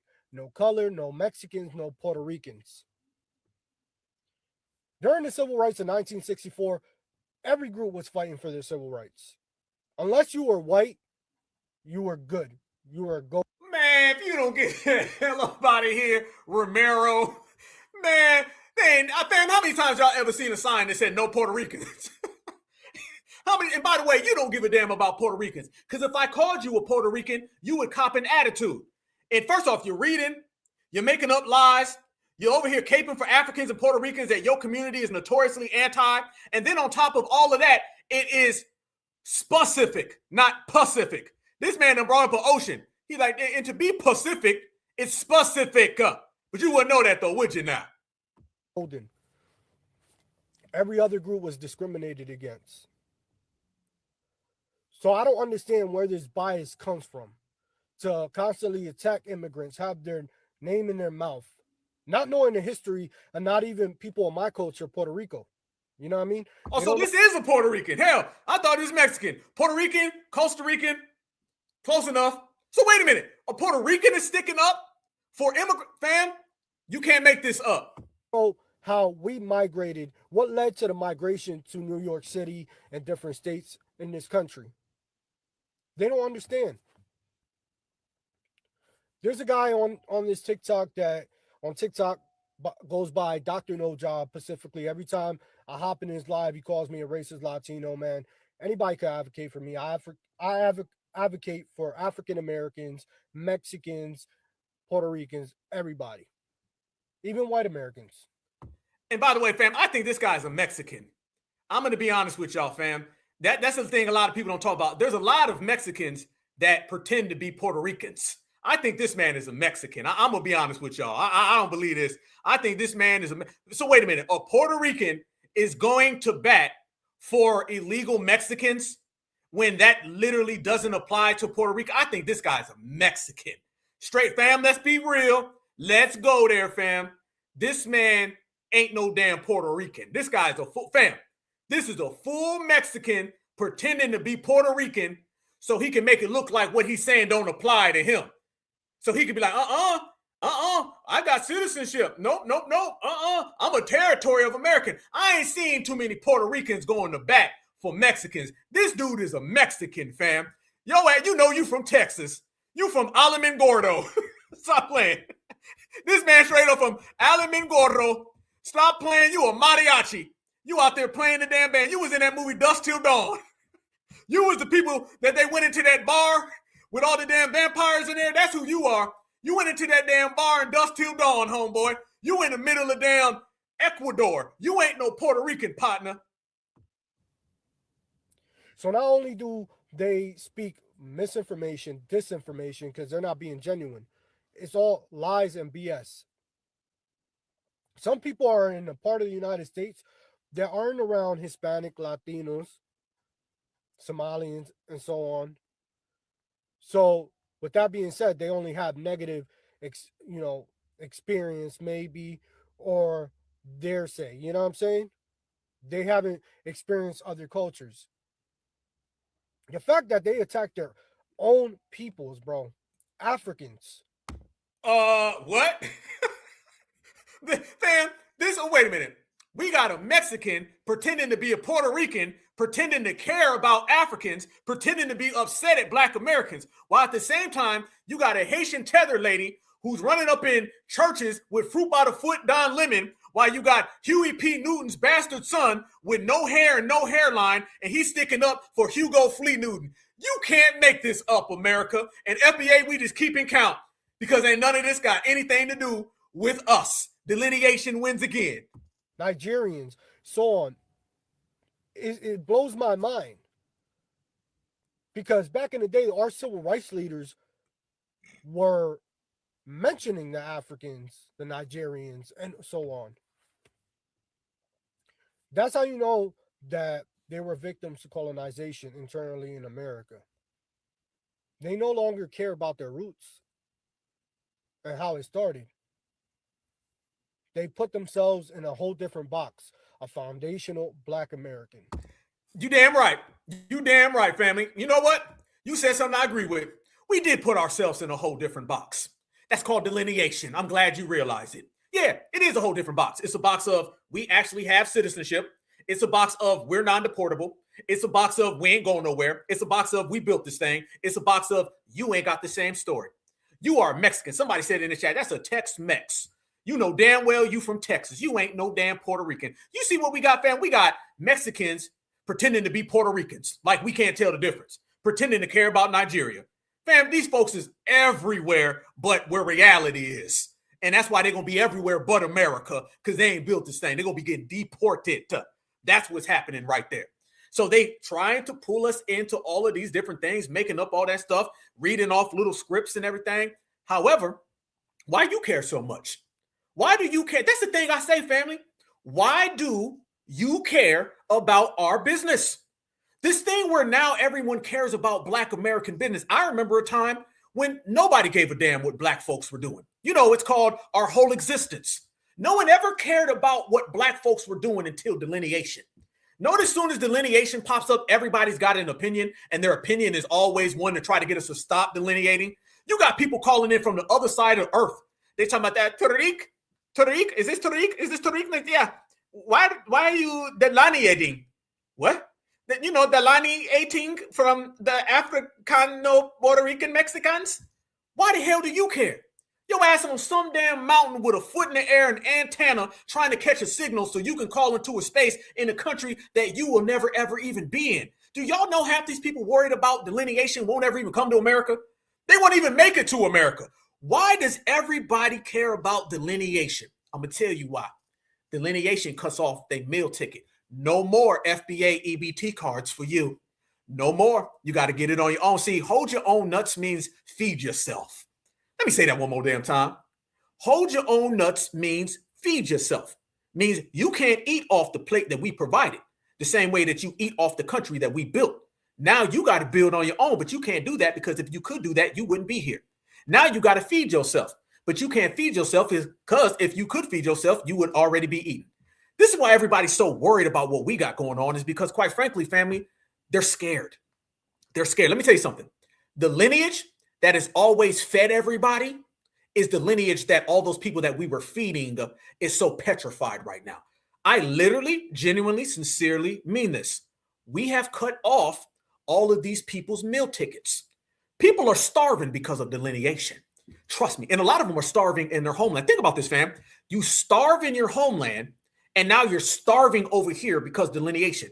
What the hell are you even fleeing for? You fled from your homeland because you can't eat. You get over here to America, Black Americans ain't feeding you no plate. So now you're going to starve over here. You're just going to starve. You starve there, you starve here, everybody starves. That's what delineation does. Delineation's got a lot of ramifications, aftershocks, and domino effect. And it's spread throughout the world, fam. That's why they're upset calling into our spaces. How many of you guys heard the space that I just posted yesterday with the Somalian guy who called in? How many of y'all heard that? Where me and my sister Natural just knocked him out the park. Did y'all hear that? I want everybody to notice something in that space. It started off with that guy saying he's a representative of Somalians. And then on top of that, he said he went to an HBCU. And then he called my sister Natural his sister. My sister Natural is not your sister. Okay. She's a foreigner to you because you're a foreigner to us. And that's okay to be a foreigner. Being a foreigner is perfectly fine. Foreigner means you're not us and just live with it. Notice we're okay with people being foreign to us, but they're never okay with being foreign to us. You notice that? They want to be next to us. They want to sit in our spaces, be combined, be intertwined. You can't be. But y'all heard it. Okay. I want y'all to notice. Dude started off talking about my sister, my brother, and we all cool and all these things. Soon as we started checking him, he started calling us COONs. And then he started talking about the KKK. And then he said we came here on slave boats. You seen how quick that came up? See, fam, that was a masterclass on why we roast folks. All right, all the people out there talking about let them talk. If I hear one more person say let a damn tether talk, I'm telling you, if you see that in the chat, in the comment section, roast them, please. Because if we would have let him talk, you would have never heard him say that we came here on slave ships. See, everybody would hear the first 5 minutes and it sounds real cool, doesn't it? I come from an HBCU. I'm like you. I'm Somalian. We all friends, right? We all good, buddy. Now, if I would have let him talk, you would think he was a good guy. But using our foundational Black American intuition, we called him out. Within 2 minutes, family, he started saying that we're slaves and we came here on slave boats. How he really felt. So we bypassed all the BS and got straight to the point. So we ain't letting them talk. Letting them talk just means you will hear the elongated version of why they hate us. But they ain't us. So we chopped all that down, family. Got there, roasted them. And I told them that, are you Omar's brother? I think that was Omar's brother. All right. I think that was Omar's brother. And he was calling to try to get FBA to run interference. We don't run interference for tethers. We don't run interference for balloon heads. That's just not what we do. You on your own, partner. And that's what it's really about. That's what it's really about. When I say they on their own, that's exactly what I mean right here with Julio Romero Gonzalez Pedro, straight from Alamogordo. Okay, he's on his own right now. So he's making a desperate plea. Fam, are these videos looking more and more like ransom videos? These be looking like ransom videos, fam. They be in the dark asking for money. Y'all, fam, look at this video. Look at it. No lie. Look at that right there, family. How many nationalities have you seen make those videos about FBA in the same exact location with the same exact energy and the same exact defeated face? How many nationalities have you seen make the identical video to that right there? You can't make this up. I seen a damn Somalian make that same video. I seen a Haitian and Jamaican make about 50 of them. I seen Africans make those videos. I've seen Asians make those videos. Everybody seems to make the defeated face, dark car at nighttime videos about Black Americans because those are all the people affected by delineation. Delineation got them doing all of that. Fam, you can't just make this up, fam. How many times have you seen that video? Fam, you seen it every night. It look like the damn United Nations when it comes to that type of video. That's all you see is United Nations. People in there crying in their car with a hat on in the dark, talking bad about FBA. I've never seen somebody from Mexico make that video about somebody from Nigeria. I've never seen somebody in their car from Nigeria make that video about Zimbabwe. I've never seen somebody from Taiwan make that about someone from Tijuana. They never make those videos with those type of aesthetics about anybody else. We done seen everybody have the broken, beaten, bootleg car TikTok video complaining about FDA. I consider that a victory. And that's all we do is win, win, win, no matter what. And this is how all we do is win, win, win, no matter what. And they ass got to go back home to their mud hut. That's what happens. And let me say this as well, something this dude said. He said, Black American ancestors, got to bring it up, fam. Always, fam, they got to bring up Black American icons. You're going to hear them bring up Martin Luther King, Huey P. Newton, Malcolm X every time. They're going to bring up slavery every time. Notice, though, fam, they always talk about how our Black American icons would talk about Africans. Y'all notice this? I'm about to go there. I want y'all to hear me now. They always say, well, Martin Luther King, Huey Newton, Malcolm X, they brought up the Black people in Africa. They brought up the Black people around the world. Yeah, they did. But do you notice, and this might be the first time people have heard this, do you guys notice that when you talk about Martin Luther King or Malcolm X or Huey Newton or any time that our ancestors did mention Africa, you ever notice they never brought up immigrants? You ever notice that? Did Martin Luther King bring up Africans and was he talking about immigrants? When Malcolm X brought up Africans, was he talking about immigrants? When Huey Newton brought up Africans, was he talking about immigrants? We're talking about immigrants who come here and they tether on to us. There's a big damn difference. Oh, we're going to put all that to end today. All these people running around here saying that foundational Black American icons brought up Africans, they don't ever tell you that they were talking about the continent and how the continent needs to get better and how the continent needs to be worked on and how the continent needs some help. They weren't talking about these moochers, scammers, and fleers, because if they knew that those fleers were going to come here and disrespect us and disrespect them, they would have never brought them up. It's time that we get some clarity and some straightening up in here. When Malcolm X brought up Africa, he was talking about the continent of Africa itself. He wasn't talking about Africans who flee here and steal from us and disrespect the lineage. When Huey P. Newton talked about internationalism, he wasn't talking about the tethers who flee here, immigrate here, and take from us. They were basically saying, fix your homeland. I know they don't want to hear this, boy. They're mad at me right now, but it's okay. You're going to be mad. A lot of people mad. That's good. When you're mad, we good. They don't ever talk about how they were basically saying, fix your homeland. Malcolm X was telling Africans to fix your homeland. It's the same exact thing that we were doing when we were going over there fighting for them. We were trying to tell them to fix their homeland. We were never saying, y'all come on over here and we all Black and we all going to be on one no matter how you treat us. I never heard Malcolm X say, we need to side with Africans no matter how they treat us. I never seen Huey P. Newton say we need to side with Mexicans no matter how they treat us. I never heard Martin Luther King say we need to side with the Rainbow Coalition no matter how they treat us. This whole part about how they treat us bad, how they disrespect us, how they regurgitate white supremacist talking points and racial tropes and practice anti-Black American hate, that whole part they leave out because they know damn well that ain't what Martin Luther King, Malcolm X, Huey Newton, or the Black Panthers were talking about. They was telling them to fix your homeland, and people who come over here and disrespect us, we'll handle it. And that's exactly what we're doing right now, fam. We handling it. So don't be mad when we handling the business the way we want to handle the business, because in your homeland, you can't handle your own business. It's as easy as 1, 2, 3, family. That's what Certifies is doing. That's what Certifies is doing. And family, that's not the only situation that these individuals been out here lying about. They've been trying to get them some type of watershed moment, fam. How many of you guys seen this right here? Did you guys see this? How many of you guys seen this? I woke up the other day, fam, and I seen this whole thing, and they were saying, did y'all see that ICE ended up using a little kid as bait? Did y'all see this, family? Did y'all see this? They were saying that ICE was using this little kid as bait. And man, they was running with this. This was another one, fam. They was like, oh, good. We got us a moment now. Oh, snap. We good now. We going to be good. We going to take this all the way live. Family, do you know that that was cap as well? First off, a lot of Black Americans were saying, your kid is your problem. Because remember, they never say anything about our children. So apparently ICE came to this illegal's house and the damn kid was outside by itself. The kid was outside by itself, so they had the kid knock on the door. As soon as they knocked on the damn door, they brought out the grandpa Julio. But the question becomes, why the hell your kid outside in the ICE? You need to thank ICE for saving your kid from the ICE. But man, they thought they had one, boy. Boy, they thought they had one. They was like, oh, good. We gonna use little Julio. Family, that didn't last neither.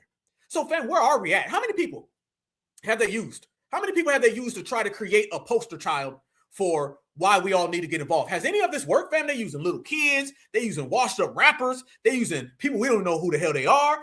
Who the hell are these individuals? They're using anybody to try to get foundational Black Americans to believe that we are somehow involved in this situation. And every single answer keeps going back to, no, we're not. No, we're not. No, ain't got nothing to do with us. Nope. You ain't going to get us involved. Nope. Got nothing to do with Black Americans. So again, that didn't work, family. That didn't work again. They keep on trying. They keep on trying. They keep on trying. And family, they're sending out all of these individuals, and these people are so upset, so down bad. And family, now that we know for a fact that TPS and all that stuff is getting cut off, do y'all see this right here? Look at this, fam. They're sending out these people all damn day long, and watch the excuses. We know that this administration has been using immigration enforcement to essentially conduct an ethnic cleansing in the United States of America. I've been in those detention centers all across my state. I went into Alligator Alcatraz. There's no Europeans there outstaying their visas. It's Black and brown people. It's Haitian people. It's Latinos. It's people like my mother who came here from Cuba in the late 1960s. And she's going to be going back to Cuba in the early 2026s. Ethnic cleansing now, y'all. Is this where they at with it, fam? Ethnic cleansing. This is where they're trying to get foundational Black Americans involved. It's ethnic cleansing. What they're doing is ethnic cleansing. This is so bad. How can we allow this to happen? This is ethnic cleansing. No. You notice one thing he left out, family? He never mentions nationality with those Black people.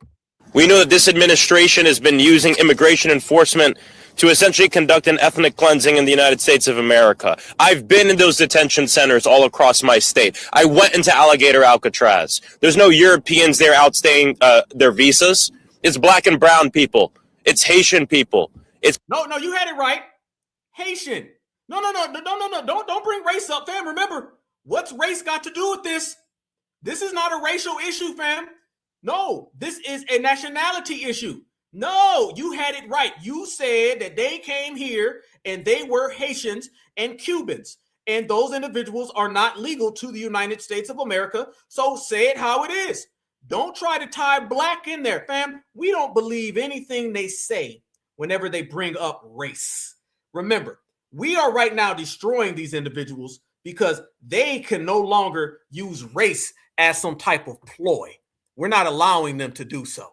Okay, that's what it is. All right. So as Bone would say, we're not against fleas. We're not against fleers, but we are against those tethers. Okay, that's what it is. And those tethers right now are having to hold their own nuts, and they got to deal with it. So no, you're not going to run around here and say, oh, it's a Black and brown issue and it's ethnic cleansing, and then flip right after that and say, well, hold on now.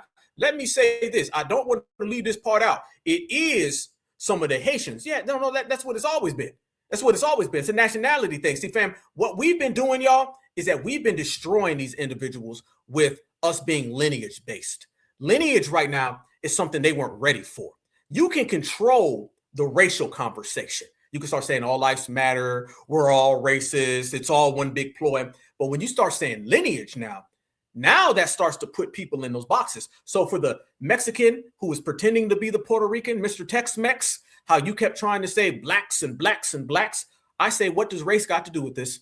We are foundational Black Americans as a lineage, and we will be addressed as a lineage. See, here's the thing. When you say you're about lineage, they have to address you specifically to your lineage. When you say Black, well, then hell, anybody that can apply to. And now things get murky, and just murky enough for these individuals to come in, swoop down, and steal your plate.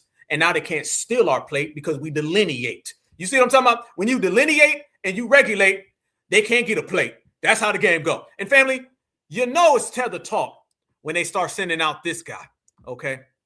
Family, Roland Martin right now is still out here using his old, outdated talking points. He's still got some Polynesian sauce dripping from his lip. He's still got Brad dripping from his lip. But family, notice that Roland is getting more and more sweaty because he's realizing he's losing this delineation battle. Watch this. Trying to be vehemently anti-immigrant like the white folks. All you're doing is hurt yourself. Absolutely. And trust me, they're going to be real mad. I just said that. So they're going to come all the videos, but they can all kiss my ass. Go ahead. But certainly when you think about also the children, people like myself who are born of Black folks born outside, now all of a sudden you get to 1 in every 5 Black people being either a foreign-born Black person or child of a foreign-born Black person. That does not include my son. Shout out to him, turned 30 yesterday. And so now you have a 3rd generation of folks, right? No. And Hold on. I want to stay right there because that's pretty important. So what you're saying, again, this is the thing that these people, this is when you're stuck on stupid and you don't pay attention. So you still say that? He still says that, family? He's so damn outdated. Who the hell still is stuck on stupid is what you are? Nobody even says that anymore. Look at, hey, by the way, somebody done flashed a big old goddamn Whopper off camera. Look at Roland looking at that Whopper, y'all. Roland done seen that damn Whopper. He said, hold on now. A Whopper's over there. Now I gotta look at that damn Whopper. Roland done seen that damn Whopper. He done stopped the whole damn interview. Roland said, whoa, we'll get back to the tethers and the stuck on stupid. But that damn Whopper over there, goddamn. Roland, calm down. Finish what you're saying. You can eat later. The food's going to be there, maybe. But goddamn it, focus on what you're saying, Roland. I'm just going to use, so you take Eric Holder, who was the Attorney General, Barbados. And? You take Colin Powell. You take Shirley Chisholm. I can go Stokely Carmichael. I can go Harry Belafonte. I can name a whole host of folk today that when you start, Wes Moore, governor. What? Wes Moore? Man, we don't give a damn. Harry Belafonte, I could care less. Who? Colin Powell? What, the Colin Powell that got us to go to the Iraq War? That Colin Powell? Okay, Eric Holder. You mean the guy who was the Attorney General who did nothing for Black folks? Is that what you're talking about? Nah. Fam, he thinks literally that is meaning something to us. He just named some tethers. He said, I can name y'all 5 people who done something for y'all. Harry Belafonte. This man said Harry Belafonte, y'all. So we supposed to stop delineation because of Harry Belafonte. Roland so damn lost. Man, Roland don't know what's happening. That money done dried up. The food gone. Roland's out here by himself. Of Maryland. So, and they love yelling tethers. So the number you just gave, so. Tethers. And yeah, he said Wes Moore. Wes Moore? Don't nobody rock with no damn Wes Moore. Wes Moore, governor of Maryland. So, and they love yelling tethers. So the number you just gave, so what you're saying is that 20% of African Americans are children of Black immigrants. You say 1 in 5. What I'm saying is 20%. 1 in 5 are either foreign born, so they're either Shirley Chisholm and Kwame Ture, right? Born outside this country, or they're children of people born outside this country, such as myself, such as Wes Moore, some of the other names. Okay, so a bunch of tethers. Got it. Easy. Good, thanks. You just did our work for us. You just basically just brought up some tethers. Boy, by the way, what the hell? Family?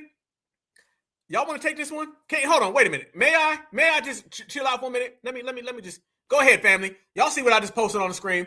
Go ahead. Y'all take that one. I ain't gonna say nothing. I'm cool. I done did all my roasting, family. Oh, that's on y'all. This right here is the one giving us the statistics. 1 out of every 2, out of every 5, out of every 12 and a half is African American. No. African Americans are African Americans. They're not foundational Black Americans. Notice he won't let the African go. He won't let the African go. He need African, family. He need African. Just like she needs to close her mouth. Please, close your mouth. Because I don't know what you look like you got about 1 out of them 5, them 20%, all there on the top of your damn front lip. All 20% of them is right there on that damn lip. Stop playing with me. You need to go ahead and back in time right now, because it ain't working for you, homegirl. Hell no, y'all cold boy. Somebody said Jazzy Teeth. Cookie Monster. Yuck Mouth. Diesel. She needs to go ahead and just close it up, fam, because them 20% is on that damn lip. I look about 35%. Okay, you got 35% of foreign-born immigrants right there at the bottom of that damn lip. So that's where you housing them now. Her lip like an ICE detention center. It's housing all the illegals. Get the hell up out of here. Okay, she got a lisp. She got the ICE lip. That's what she got. She got the ICE lip, fam. That's where all the people fleeing to. They fleeing to her lip so they can seek refuge. That's where all the TPS people done ran to. They done ran to go get their TPS validated right there. But that tells you right here what we've been pushing. It shows you, fam, the very fact that foundational Black Americans, certified foundational Black Americans, being certified foundational Black Americans, we roughing them up. I want everybody to notice, from the Tex-Mex to Roland Martin to the TPS lip lady, I want everybody to notice something. They're shook and they can't come up with a clear determination of lineage. They can't come up with, they can't. Everything they're doing now is falling out, fam. They don't know what to do with this lineage-based movement. So they're trying to push race, but the race thing ain't going nowhere. African-American, he said 20% of African-Americans, that right there separates us from them. The fact that you included immigrants and called them us and use Africa, none of that has anything to do with us. So Black Americans, foundationals, African-Americans, and 20% immigrants. None of that has anything to do with foundational Black Americans. We divvied it up. And the fact that we divvied it up, now they're on their own. Y'all notice that? They on their own now. They don't know what to do about it, fam. They shook right now because they're in a position where do you go? What happens? What's next? They don't have any idea on what they can do. But I do know one thing that did come next, fam. And I want the brothers and sisters to see this right here. Okay. Roland Martin, I knew there was something going on when you looking off that damn screen, family. This is exclusive footage now. Roland, I heard before the show, he had an encounter with another guy. I'm just saying. And that was the reason why he was looking off. It was not a Whopper. No, it was not a Whopper. Nope. He was looking at Walter. And Walter left a little souvenir for Roland. There you go, family. Walter left a little souvenir for Roland. Okay. And so they was running to old girl's lip. And apparently Walter was running to Roland's lip. So there you go, fam. He left a little souvenir right there for Roland. That's what Roland said, what you doing here? And Walter walked into place, family, and he left Roland a little souvenir, a little note. Okay, he said, I'll be back later on. And Roland said, okay, I'll be right here. So Roland was shocked. Is that the guy that was on Roland's iPad? I think that's what it is, family. The guy that was on Roland's iPad walked in the room, and he caught Roland by surprise. So he left Roland a little something. Somebody get Roland a napkin so Roland can go ahead and clean himself up. Okay, because Roland, you're looking very, very embarrassing right now. But to tell everybody how embarrassing these individuals are, I want y'all to see this right here. 3 illegal European immigrants arrested for $17 million in gift card fraud in Texas. So every time they run around here, family, and they say things like, y'all only care about the African immigrants. Y'all only hating on the Jamaican immigrants. No, these European immigrants, they're getting arrested as well. And I support arresting them too. Oh, you ain't heard? You ain't know? Foundational Black Americans, we don't discriminate. You can be from Europe. You can be from Africa. You can be from Mexico. If you illegal, if you a scammer, and you a frauder, we support arrest and deportations. Let's go. Estimated $14 million worth of fraud was committed by these 3 suspects. Christians Petrovskis, Romuns Tisobrits, Normuns Olavickas were arrested for shop. What the hell name is that? Raminsky or Korokati or Mofrasias. Okay, well, they're going to Ramota get arrested and deported as well. Notice, fam, a lot of deportation is happening to a lot of illegals. Shoplifting and cloning gift cards in Texas. These people were all here illegally, and they were all here specifically to commit crimes. The men are foreign nationals from Latvia, a country in Europe.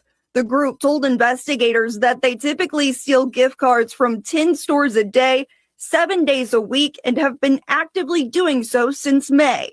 They're stealing gift cards off the shelves from various big box stores. These cards have no value when they steal them. The thieves will then take the items to another location and carefully remove the packaging almost surgically. The card is removed, and then the material on the back that covers up the numbers to transfer anything or activate the card is then removed so that they can see it. The numbers that are on the card are then programmed into another program that the criminals are using, which will now monitor that card. From there, the cards are reassembled to appear as new without scratches and placed back onto store shelves for someone to buy. As soon as it is activated and money placed onto that card, the criminals are now aware of it, but they now have the ability to transfer the money off of that card and onto another card where it is then cashed out or used to buy high-end merchandise. We're told more than 400 gift cards were in their possession when they got arrested. We know they shoplifted from stores in cities including Austin, Dallas, Fort Worth, Houston, and San Antonio.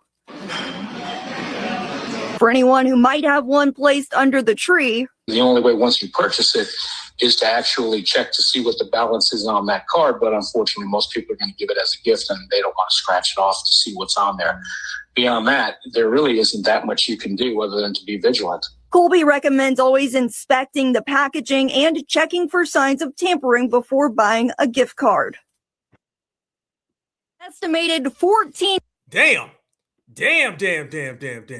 So let me say something that's going to mess everybody up. Oh, man, I'm about to say something that's going to mess all the haters up, okay? Black Americans, we support deporting their ass as well. Lock them up. Oh, you didn't want to hear that because they want to paint this picture that we're only anti the melanated folks who come here. No. We're not even anti-melanated people who come here.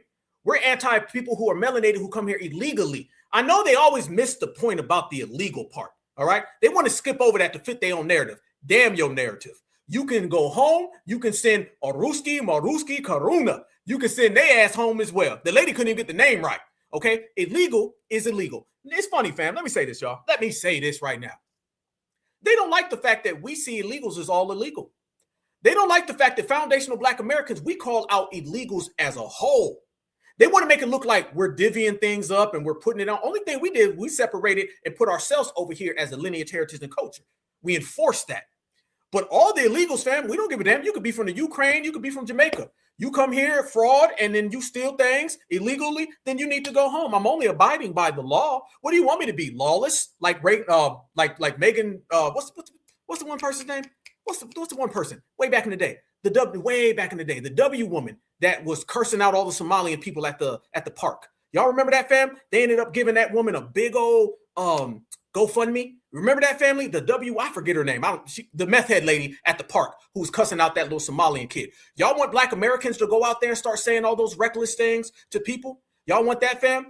And remember, y'all, we were riding. Notice this, y'all. I'm going to say it. Nobody wants to talk this stuff. Right now, they're upset at Black Americans because they're saying that we're not riding for the Somalians. Fam, that little boy last year who was getting cussed out at that park, wasn't that a little Somalian child? We rode for that little child more than the Somalian community did. As a matter of fact, the W woman, there you go, Shiloh Hendricks, absolutely. They want us, family, to operate like her. We called her out. And that was what? Criminal behavior. That was assaulting the child verbally, and we supported her getting locked up. But y'all remember, that child was Somalian, and Black Americans were the only ones defending that child. His own family didn't defend him. Did y'all see, think about this, y'all. Did y'all see Somalians take to the street for that young boy when that woman called him the N-word, the same way they're taking to the street now against ICE? Y'all notice that, family? How come nobody wanted to give us our flowers when we were holding it down for that young child who was a Somalian kid? That's why they hit his parents. Nobody gave us no credit for that. We already did our deed for Somalians. We did our deed for them. And I can't do a deed for you if you illegal. I can't do a deed for you if you scamming folks like them European folks, the European scammers, the Somalian scammers, the Shiloh Hendricks, the GoFundMes. All of them can hold their own, family. They didn't give us no credit for that. Nobody said a damn word. Black Americans was the only ones out there saying, hold up, wait a minute now. You can't be saying that. We was the ones putting this woman's face out there and exposing her. The Somalians didn't do that, so we done did our damn deed, and nobody thanked us. The same way they didn't thank us when we went over to fight apartheid. The same way they didn't thank us when we went over to Ethiopia. We just never get thanks. So we just said, okay, you ungrateful, get the hell out of here. And don't be mad at Black Americans because we do this on an individual basis. Family, the same way we treat these other groups of people is the same way we treat ungrateful individuals. They're trying to make it look like there's an inconsistency. There's no inconsistency with Black Americans. We do the same exact thing to everybody. Let me give you an example. When somebody comes to our neighborhood and we don't know who they are, we say, who are you? Who your mama? Where your people from? So what's wrong when we do that to a group that we don't know who they are or where they people from? It's the same thing. We do this when the camera ain't rolling. So the same exact way, the foundational Black Americans, we say, oh, you ungrateful? I done woke up early at 6 a.m. I done got dressed. I done drove your ass to work. I done took off work to come and pick you up. I done stopped and got you something to eat, ran errands for you and dropped you off, and you ain't say thank you? Well, then F you then. I ain't doing nothing for you no more. We do that on an individual basis, and we do the same exact thing with these other groups. You can't say foundational Black Americans are being biased, because the same things we do when the camera's rolling, same thing we do when the camera's not rolling. Same thing we do when the crowd is here, same thing we do when the crowd ain't here. The same exact way that we treat an individual is the same way we would treat a group. It's called morals and it's called consistency. And they are inconsistent, so therefore they don't understand. Boy, we in here cooking. Let me tell you something else why we in here cooking, fam, and why we don't put on capes for people. The reason why foundational Black Americans have no capes to put on for these individuals, because they don't deserve it. They're ungrateful. They don't thank us. And I'm only going to do something for you so many times before I hear damn thank you. Damn, can I get an I appreciate it? Can I get a damn Black Americans? We didn't ride for that little Somalian kid when that W woman called him out. You know why? It's because they're okay with supremacy. The same way they're okay with supremacy right now. They just are trying to find a better role in it. And the role is, please don't deport me. Now, y'all look at this right here, since we going there. Everybody's seen the footage in the photo of that lady that we were just talking about. She thought she was big, bad, and bold, right? And they arrested her. Do y'all know that the White House went and then they altered her face and made it look like she was crying in the photo? And I'm sorry, I think it's funny. I don't feel no type of way about it. Nope, never, not at all. Y'all look at this right here. And I'm going to show y'all that they made an example out of her and they digitally altered her face. Watch this. Imagine a photo being manipulated to show you crying, and then it being shared on social media by the White House. Well, that's exactly what happened to this American lawyer and activist, Nikema Levy Armstrong. This is a genuine image of her being arrested after an ICE protest in Minnesota, but the original photo was changed to make her look like she was in tears. The White House post about it on X has more than 5 million views. When we asked the White House to comment, they pointed us to this post by their deputy communications director, which says, "Enforcement of the law will continue. The memes will continue." Levy Armstrong was arrested for allegedly organizing a demonstration which disrupted a service in a church where an ICE official was a pastor. It's unclear if she's still in custody. We've reached out to her for comment. This isn't the first time the White House has shared AI or edited images, although usually they aren't as realistic. Hani Fareed, a digital forensic expert, told BBC Verify the latest example is troubling on several levels, as it makes it increasingly more difficult for the public to trust anything that the White House shares. Imagine a photo being manipulated to show you crying, and then it be— Damn. I think it's funny. I'm sorry. I think it's funny. I don't give a damn. That's all on her. She wanted to play them games with them folks. Hey, it is what it is, fam. Somebody finish this statement for me. You play stupid games and you get. Somebody finish that and I'm going to post it on the big screen. However, we proceed. I ain't got no problem with it. It is what it is. You've been out here dancing with these folks. You've been trying to relegate supremacy only to the right. You find out supremacy's on the left and the right. So therefore, you end up getting the same exact thing in the same exact way, and we don't give a damn. It is what it is. You're going to have to deal with it. So you can see all damn day long that these individuals are out here acting crazy, and these individuals is out there falling down bad, and they out there getting stupid prizes, and she got her stupid prize. You know what I'm saying? But that's what happens when you want to run around here and you want to evoke foundational Black American ancestors, fam. There's no type of coming back from that. This is what people have to understand. All of this stuff about bringing up slavery and bringing up what our ancestors dealt with as a means to get votes and stuff like that, that stuff right there has consequences. And the consequences are exactly what you're seeing from that said community. So since that said community is starting to have to deal with it, hey, she got arrested. She got her stupid prize. They altered her face. Billions of people seen it. There's really nothing foundational Black Americans can do about it. And that's another thing, family. I want y'all to remember this. Somebody made a good point, a good point. They said, what exactly is Black Americans? What the hell are we going to do against ICE? Everybody wants Black Americans to go out there and fight ICE. What the hell are we going to do? Well, what are we going to do against ICE? What, go and jump in front of a car? Or pull a Renee Good and be behind the wheels of a car? What do you really want Black Americans to do against ICE? All the people out there trying to get Black Americans on the front line of your little ICE battle, what exactly are we going to do? What, go to war with the federal government? That ain't good. Go to war with the system? That ain't good. Start harming people like y'all out there doing? No, y'all can have that. You want us to participate in your degenerate lawlessness and your anarchy. And this is another reason why they're upset, brothers and sisters, is because foundational Black Americans right now, we're being very, very lawful. I want everybody to notice that. Listen to the rhetoric that's coming from everybody else, and then listen to how smooth we're talking. Everybody else is talking about a fascism, a bad government. They're talking about Nazis. They're saying all types of things about America. Black Americans are talking about how we built America. This is our homeland, and how we stand 10 toes down, loyal to the soil. Do you see the anti-Americanness coming from them? And do you see the pro-American coming from us? Let me proceed further. Everybody else is talking about assaulting ICE agents, running from them, evading them, harboring fugitives in your home. They're throwing bottles of piss at agents. Foundational Black Americans are saying, that's not right, that's wrong, those people should be arrested. Again, we're being lawful. Notice, family, we're being the law-abiding citizens, and everybody else is being the unlawful anarchist. This ties in directly with our delineation. This ties in directly to us going to our paperwork. This is a time now where everybody's talking about America. However, foundational Black Americans are one of the few who have a positive American image out there. That needs to be stated. We're standing on patriotism, and it's effing everybody up. They want us to be lawless. They want us to be anarchists. They want us to be these criminals. Because if we do all of that, brothers and sisters, then they can easily say, see how bad those blacks are? That's a trap, fam. Not only if you take your ass out there, are you maybe not going to make it back home. If you take your ass out there as well, now they got a means to point to you and say that they're bad. There's nothing they can say about foundational Black Americans because we're the only ones being positive. We're the only ones being patriotic. We're the only ones following the letter of the law. The 14th Amendment, we're following that letter to the law. Not going out there and tearing everything up. We're following that to the letter of the law. We only rise up when people violate, and then we demonstrate.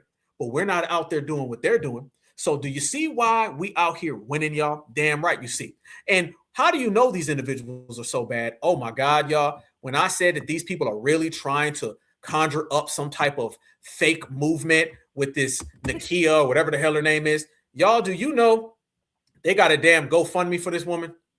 Brothers and sisters, look at this. Look at this, family. They got a damn GoFundMe page for this woman. They are trying to make her a martyr. And that's what they're doing right now. They want a martyr so damn bad, y'all. They cannot stop until they get them a fake martyr. They want to make it look like, oh, we got her and the people rose and the people stood up against tyranny and fascism. Family, y'all look at this right here and tell me if this ain't exactly what we're talking about. Nakima Armstrong has done a lot for our communities, and it's time that we do the same for her. Today, on January 22nd, 2026, Nakima Armstrong was arrested for leading a peaceful protest at a church where an ICE agent was also a pastor. And it doesn't matter what you want to call it. Oh, they disturbed a service, whatever. People are being murdered. People are being kidnapped. It doesn't matter what we want to call it. What? So we can't call it a crime? Boy, they just skip over everything, don't they? Well, it don't matter what you call it now. Yeah, hell it does. Yeah, the hell it does, homie. People are being raped by these federal agents. The nicest thing that we can do is interrupt their service. That is the nicest way that we can act in response to their behavior. Arresting Nakima Armstrong is nothing more than making a statement. They want us to stand down. They want someone to make an example of, and I will not support it. I will not stand for it. Nakima Armstrong is constantly fighting for other people and their rights and equality and justice, and I just feel like we need to be doing the same for her. In fact, we need to be doing the same for a lot of people. Jonathan Ross is now a millionaire from a GoFundMe that was set up for him. He was able to murder someone and get paid for it. We need to start supporting our communities in the same way those dumbass people do theirs. When I went to go look up a GoFundMe for Nakima Armstrong, I was almost certain that there was one for her, and I was going to donate for her to fight these stupid, wrongful charges against her, and I noticed that she did not have a GoFundMe. Why is that? Because people don't care. Jay, she thought that there was going to be a GoFundMe for this lady. Don't nobody know this lady. And when Don Lemon gets arrested, it's going to be even worse. Don't nobody know them. She was like, I thought that they was going to have one. Shout out to our sister Empress. You made a great point. This is the same thing they did with Aflini. Y'all remember all those, oh my God, Aflini is free. It was a martyr. She stood up against fascism in the name of all blackity black folks. And Black Americans said, no, the hell she didn't. Screw her. This is exactly what they're doing here. Hell no, she ain't got no GoFundMe because people don't care. She broke the law. That's what it is. She's breaking the law, sticking up for people who unlawfully entered into America. No one's on that type of time. No, you breaking the law for somebody who unlawfully entered this United States, and you want to go fund me for that? Now, hell nah. Hell nah. But they realizing, family, all their attempts are falling flat. Nobody's supporting them. The why doesn't even matter at this point. I have created a GoFundMe for Nikema, and 100% of the proceeds is going to go to her and or her family. What you're seeing here is— No, the hell it ain't. No, the hell it ain't. No, you gonna do that and you gonna goddamn buy you a new camera for your damn TikTok video. Stop playing. Ain't nobody on that. Nice try. Good one. Try another one. Bye. Listen, family, these people out here think they slick. They think they moving somebody. They ain't moving nothing. They ain't moving no damn body. Don't nobody care about your GoFundMe because don't nobody care about her. Don't nobody give a damn about your fake martyr because you're not a martyr, okay? You guys are unlawfully practicing anarchy in the streets of the United States of America, and you look very bad because Black Americans are denouncing you for it. So the fact that Black Americans are denouncing these individuals, doesn't that tell you every single thing that you need to know? You damn right it does. It tells you every single thing. And family, it doesn't stop there. Oh, no. It doesn't stop because it's getting even worse for these people. When I say it's getting worse for these people, I truly, genuinely mean it's getting worse for them. Every attempt that they're doing to get Black Americans out in the streets has failed straight up and down. And let me tell you why these individuals are out here falling out flat. One is because we don't give a damn. Two, because we don't give a damn. But three, the most important thing is they're not drumming up emotion based on foundational Black American ancestors. That's not working. Based on fake people who got arrested or fake people who got unalived or just making up things. Black bodies in the street. No. The only body in the street was Miracle Whip.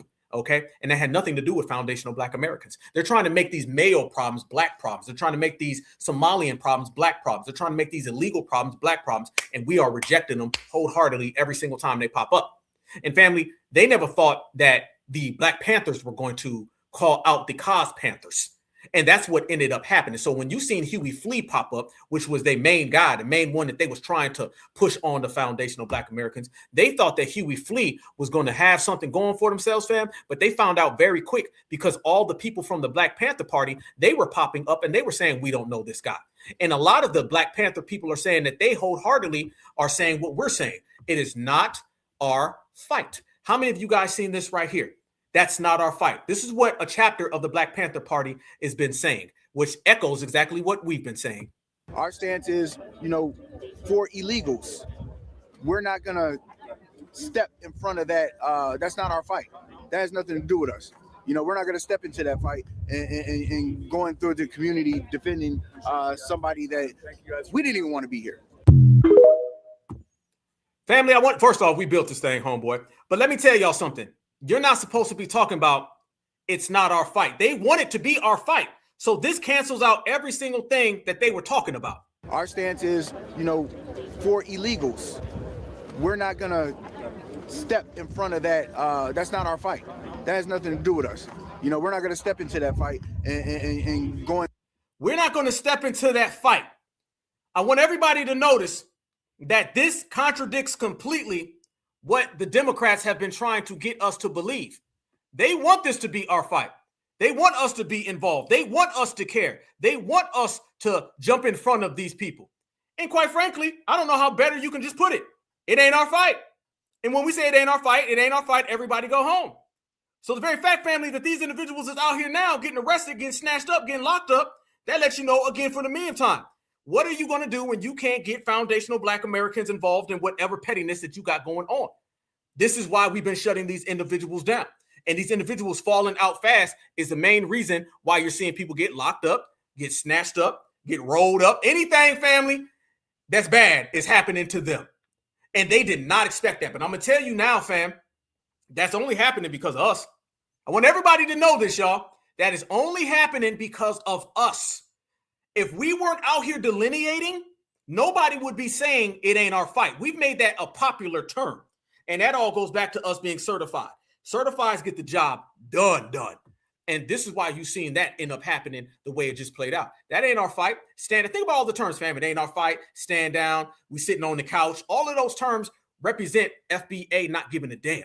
FBA not caring. FBA saying, hey, you over there in the back, take care of your own. Okay. I don't know why it's so hard to take care of your own. I mean, that's the easiest thing you can do is take care of what's yours. Okay. Well, maybe you just don't own nothing, so you can't say nothing. But when I tell people that that's been happening, this was that lady And I want y'all to see why we ain't putting on a cape for her and why we're absolutely fine with them taking her, locking her up for evading and running in those places. Y'all look at her right here. Notice, fam, that she was out here saying that same talk about slavery. Watch how she's trying to combine us with the illegals. Watch this. Now that the system always finds a way to protect itself and to replicate itself. That is why when we are looking at the system of policing, it is a relic of the institution of slavery. Police officers started out as slave catchers. Yes. They got the same damn dogs that they had back in the day, hounds trying to catch fugitive slaves, and they used the power of the law, which is not intended for us, because remember, under the Constitution, we were considered 3/5 of a person. So they never even intended the Constitution to apply to us. As a matter of fact, when a black man who was born into slavery named Dred Scott moved to Minnesota in the 1800s, he lived as a free man at Fort Snelling. He got married and everything. And then when it was time for his master to leave, so Dred Scott said, oh, no, I've lived as a free person. I'm not going back into slavery. So he sued in the Supreme Court to try to get his freedom. And rather than them validating Dred Scott, the Chief Justice of the Supreme Court, a white man. Okay, what does this got to do with ICE? It ain't got nothing to do with ICE, y'all. This has nothing to do with ICE. This has literally nothing to do with ICE. Going down a whole line about blackness just so you can try to get us involved. We're not getting involved. It just is not happening. Black America, this ain't got nothing to do with us. This is y'all's problem. Okay, here goes another history lesson about black folks and what we need to do when none of this has anything to do with black Americans. And there goes that slave catcher talk. You got to watch that. And by the way, y'all right. That's a straight tether. Okay, y'all see that crooked wig? That's a tether all day. That's a tether all day. Here you go, talking about a lineage that you weren't even a part of. That's why you got arrested. You can be a part of having a record. How about that one? From a slaveholding family named Roger B. Taney said, he said the black man has no rights, which the white man is bound to respect. That's exactly why Derek Chauvin was comfortable on May 25th of 2020, resting his wicked, raggedy ass. What?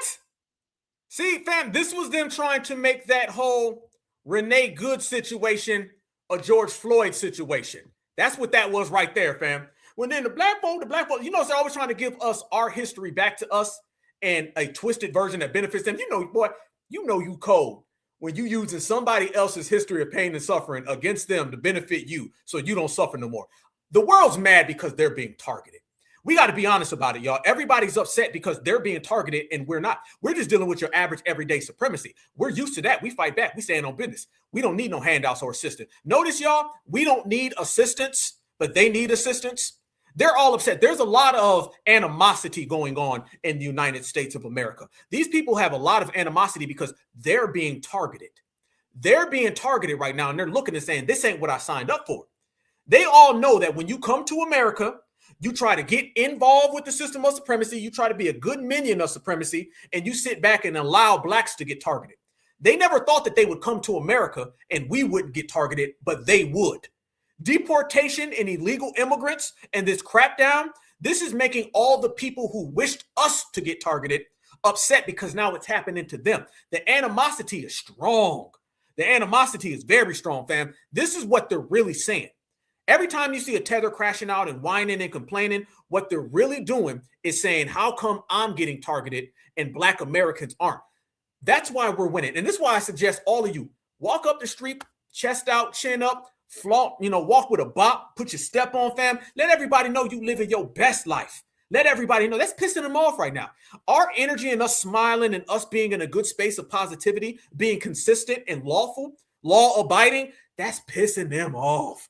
Man, it's making them mad. Right now, black Americans are coming across the people whose wills you can't break. You can't break. They're mad and upset. And remember, y'all, misery loves company.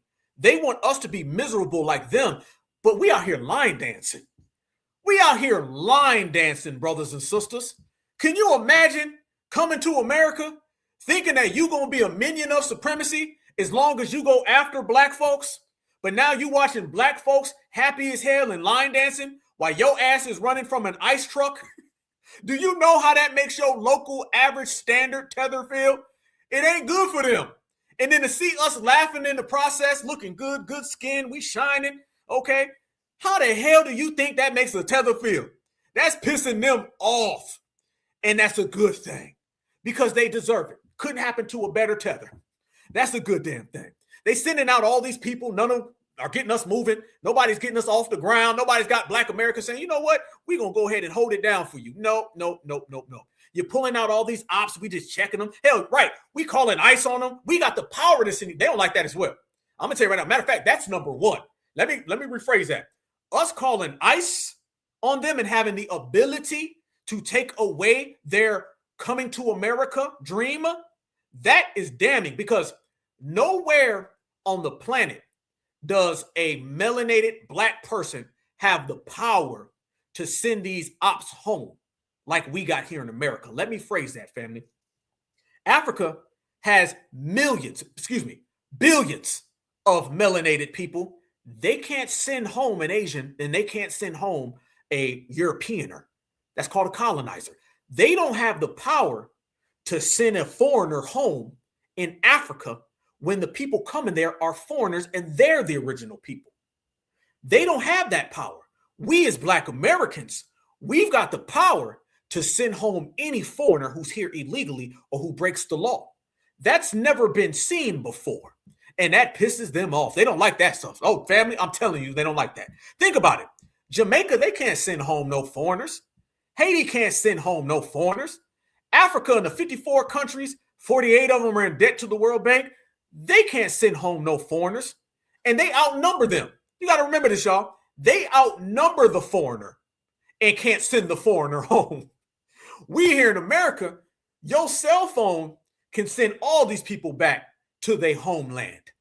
That type of power is a culture shock to people who come here to America thinking that if they come down on us, they can get some brownie points from white folks. And here's the kicker.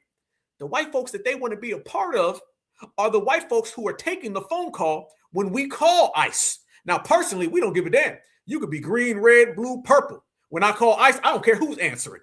Because remember, what's race got to do with this? This is about unlawful entries, law abiding, and lineage. Things that is whooping their ass right now because they can't put a jacket on it. So when we pick up that phone and that W, who they love so much, answers, and then he goes to their residence and he arrests them and their kid and their cousins and their nieces and their nephews and their grandpas and their grandmas. Damn, Black Americans did that. You don't like that too much now, do you, Tether? But it's the problem when you come to somebody else's homeland and you don't show them respect. You get checked. And when I tell y'all we out here checking folks, full time, full speed, as we always do, let me show y'all this right here.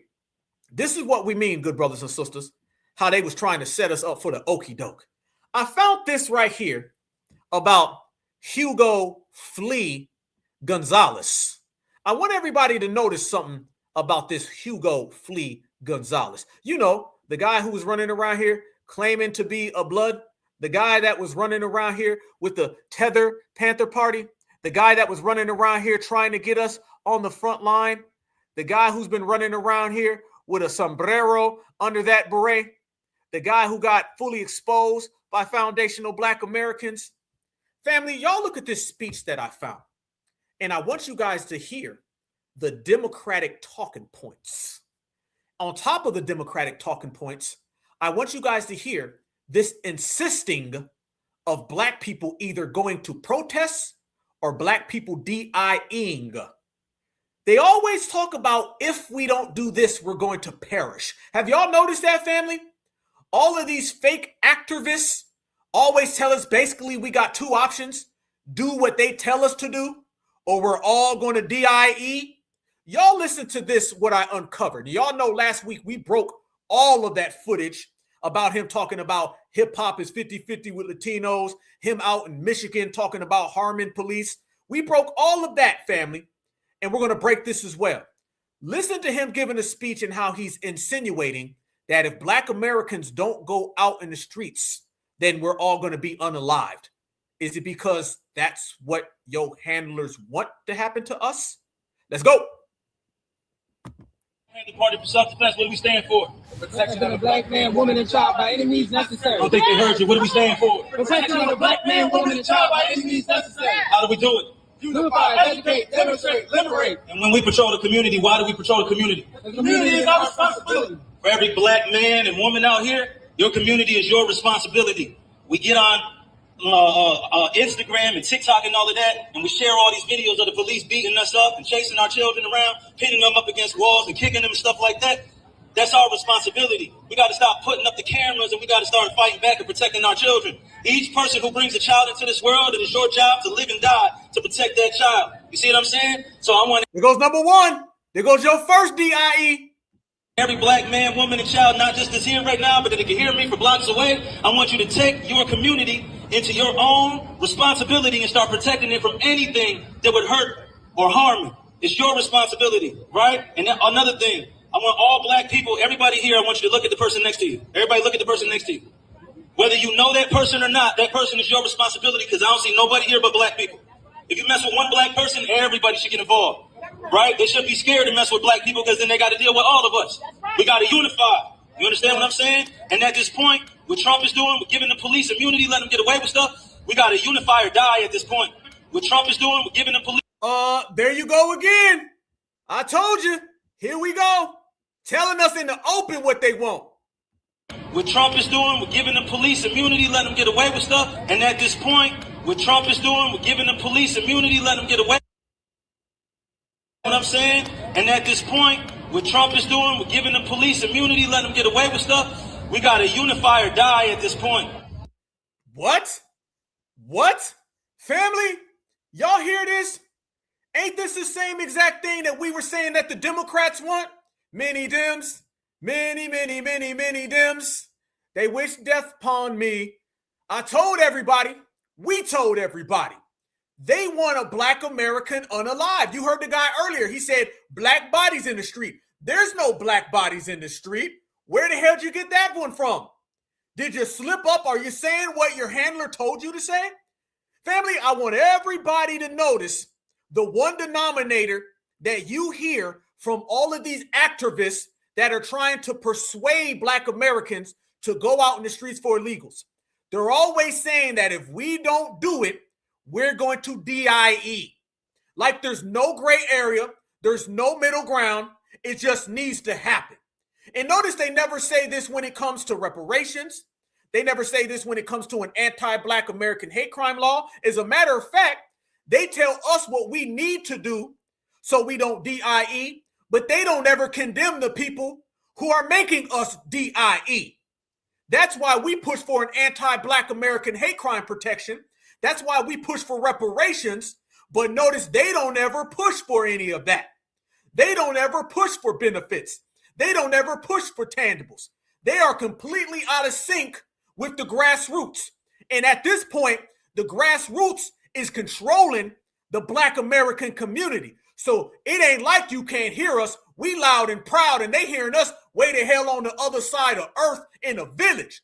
If you got people on TikTok in a village and they talking about FBA, then this person knows damn well about FBA, and we ain't running around here saying unify or DIE. Go stick up for illegals or DIE. Put your life on the line for tethers or DIE. But they ain't never talking about the police officers. They ain't never talking about the politicians. They ain't never talking about the supremacists. And by the way, y'all, how many times have you ever heard this guy mention the term white supremacy? You ever heard him say that, family? Never trust somebody who tells you you need to go fight for an illegal, but he ain't ever mentioned fighting against the system of white supremacy. I rest my goddamn case. Proceed. Police immunity, let them get away with stuff. We got to unify or die at this point. It's either we get together or we die divided. And that's what they want. They want us all divided and fighting one another. That ain't got nothing to do with me, because that's not my family member. It does have something to do with you. Because if they do it to somebody that look like you, they'll do it to you too. You know y'all see that big old crowd? Look at that crowd, y'all. Look how many people, boy, they out there deep. Boy, they out there deep in them streets to listen to this. Man, you might as well do this in your backyard. Family, what's worse, that right there or this right here? Which one, fam? Y'all see the energy that they getting? You see the nobody cares? You see how they can't rally nobody? You see how the streets ain't rocking with them? Ain't nobody out there. They want to tell us we're an online thing. Family Foundational Black Americans, we're a worldwide thing. And them outside ain't got nobody with them. This is what I'm talking about. These people can't fill up a damn pizzeria, but yet they trying to tell Black Americans what we need to do. Now we doing exactly what we need to do. And delineating, separating, and regulating your ass is the main one. You to do it to you too. You know what I'm saying? The first thing on our 10-point platform, we want the freedom to control our own social, economic, and the party for self-defense. You can't even control your own lies. You can't even control your own fables. And you can't even control the 3 people that are there watching you. Because we control everything. We run everything. We got it on lock. It's all about us. They know what time it is, brothers and sisters. They know Certified run this thing for show, for show. They already know. All the haters out here who tapping in and they binge watching and they hate watching. I'm talking to you too. Just know we standing on certified business, foundational Black American lineage, heritage, and culture, a movement of delineation, a lineage of riders. And that's where we are with it. And everybody else is in the background. We have exposed everybody. Everybody's being exposed. Can't you just see a Tether fan within 2 minutes? Can't you see an op within 2 minutes? When you hear them talk, can't you already tell where they're going? So this is why FBA is winning. Everybody wants to understand that we got the game on smash and we got the game on lock. The main key component that people have to realize right now in this era, they keep talking about, do we need to do this? We need to unify. Let me tell y'all something. Family, we are unified. Notice the message that they're kicking is always a message of what we are already doing. We need to unify. We already unified. Funny how they'll talk about we need to unify, but when they see foundational Black Americans, they want to stop the unification. How unified are we right now, fam? We more unified than ever. So anybody running around saying that we need to unify clearly is an op, and they ain't in sync with us. So we going to boot their ass to the moon. Family, we already are identifying who we are. We already running these people out the paint. We already are running the game. Everything that we need to do, we've already done. I said it in Washington, D.C. at the Rally for Reparations when I was on stage. I told everybody out there, don't listen to folks telling you what you needs to do. Just keep doing what you're doing and turn up the volume. You understand the energy? You understand the feeling? You understand how we moving? That's how the game runs. And that's why we run in the game. Foundational Black Americans are stronger than ever. Let me tell you something. I learned this a long time ago. Let me give you guys a story. Let me give you a brief story real quick. I'm going to run through it. One day at my house, relaxing, chilling, phone rings. Hello? An old Black woman called, and she was looking for a guy. There was a guy, he would always get mixed up. His number would always cross with mine. I'd be like, hey, man, this ain't him. This ain't him. Okay, cool. And it would always happen for like 2 years. Always would get his calls or whatever. I don't know what it was. Next thing you know, the lady calls and she's like, hey, is so-and-so there? I'm like, oh, I'm sorry, ma'am. I already understood this woman's got to be in her 70s. I said, oh, I'm sorry, ma'am. This isn't him. I always get his calls or whatever, but no problem. And she said, okay, baby. And I said, how are you? She said, oh, I'm fine. We talked for about 30 minutes. I never, ever, ever met this woman before in my life, but she heard me ask her how she was and she started talking to me. As she starts talking to me, she starts telling me stories about the Deep South. And she starts telling me stories about these young Black boys who took a W man's tractor trailer and then they took the boys and drowned them. She's telling me everything. And next thing you know, fam, I'm listening and I'm all ears. I'm like, yes, ma'am. Yes, ma'am. Yes, ma'am. And she's just, we talk like we knew each other because we did know each other. And it's called that spirit. It's that FBA spirit. This is the chance conversation that just happened on the fly, a missed call that I just said, hey, how are you? I'm doing fine, baby. Let me tell you something. And she went on this whole thing and just started talking to me. And she started telling me what we can do as the new generation. Fam, this is right before I started Black Alpha. And she starts saying, what y'all can do is this. What y'all can do is this. Do this, baby. Take the people, galvanize the people, uplift the people, talk to people with some sense. Talk to them like they are your brother, okay? Talk to the person like they understand you. She was like, we're Black. We relate to people who talk to us like we humans, who talk to us with a relatability, a love. She said all that finger wagging and talking down to people and disrespecting them or talking to them like they're stupid. She said, that ain't how we do things, baby, especially not in the South. I said, yes, ma'am.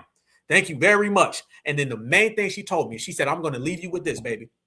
She said, keep pushing your movement. Keep standing up for Black people. She said, because I'm going to be gone soon.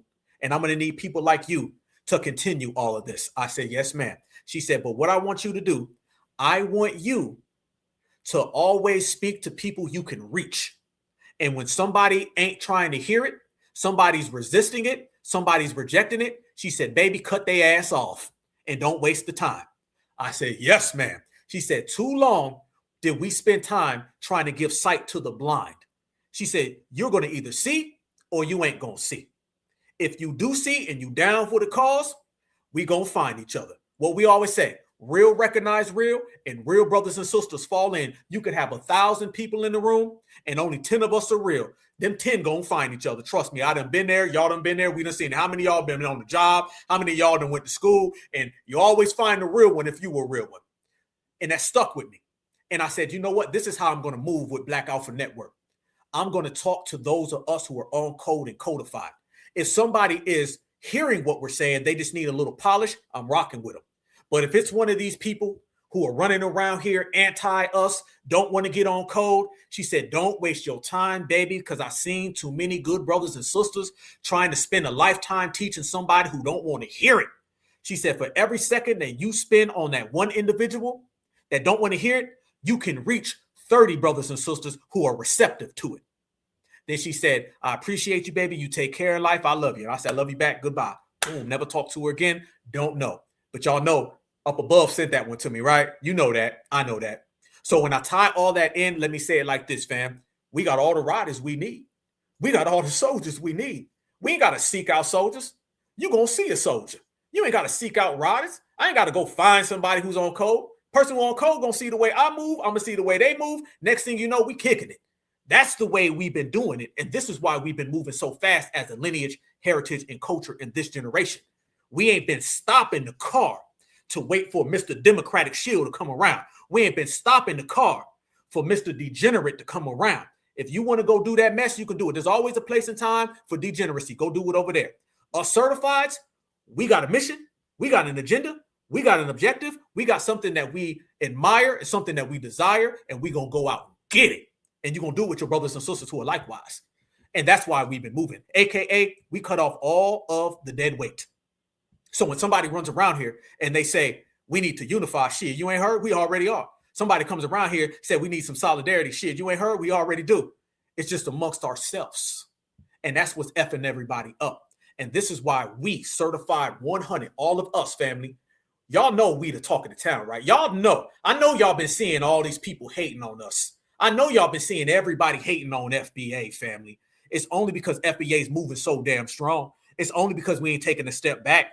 They don't like the fact that we're doing things on our own accord. I know y'all been seeing it. I know y'all been hearing it every single damn day. Somebody's hating on somebody from the lineage. And it's only happening that way because we winning. They don't hate a broke. Okay. If you a broke NIGGA, they don't give a damn. They only worry about people who got it made.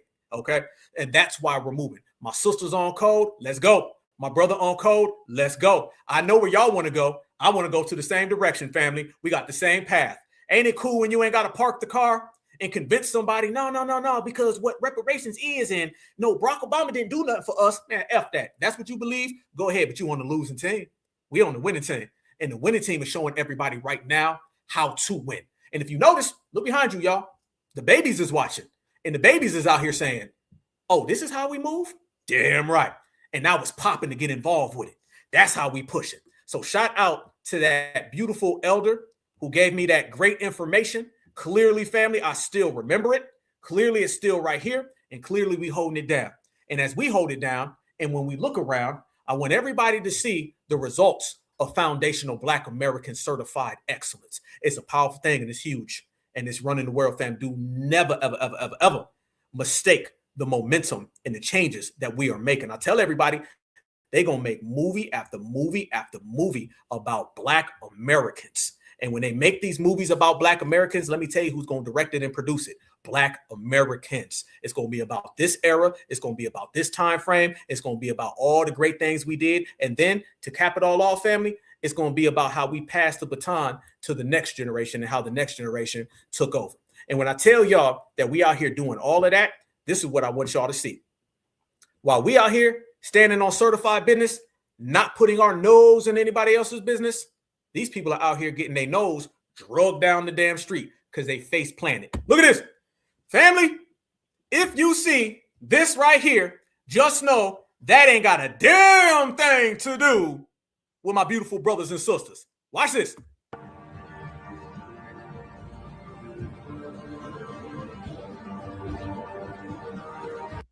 Goddamn. They done drugged this man up. There goes another one. Uh-oh. Look at all these people, family. They need to obey the law. They need to obey the law. The law needs to be obeyed. Look at that. Boom. How about it? How about it, fam? Look at this. Running up on these people left and right. That's what they want us to go out in the streets for, family. Look at this. Look at this behavior. Not a me problem. Not a us problem. Hell no. Hell no, fam. That ain't got nothing to do with us. Oh, you want more? We got more for you, family. We got more in store. How about this right here? More out here in these streets.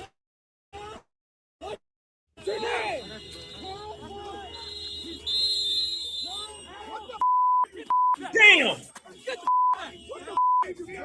I got you.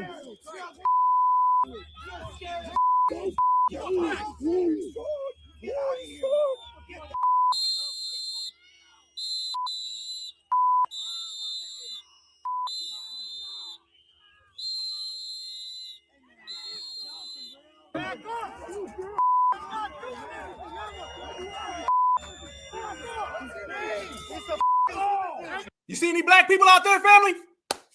How many certifieds you see out there? You see any black Americans? I don't see no black Americans. I ain't see none. Ain't no black Americans out there. Nope.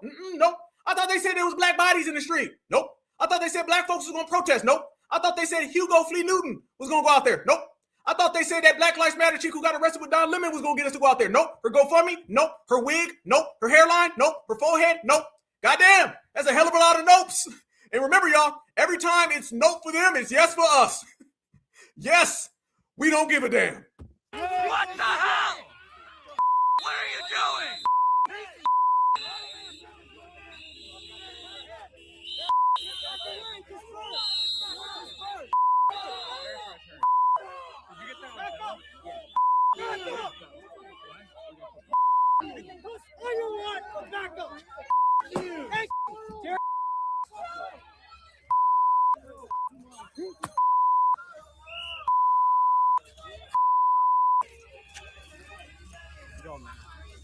He's not gonna be able to breathe. This is what happens when you have ice in Minneapolis. They don't know how to do their job. Look like they doing a damn good at their job. Man, did he say they don't know how to do their job? Look like they doing their job, but you won't allow them to do their job. Let them do their job and everything will be good. Let them do their damn job and everything will be good. Why you mad? Why you hating? Let them folk do their damn job. Get out the way.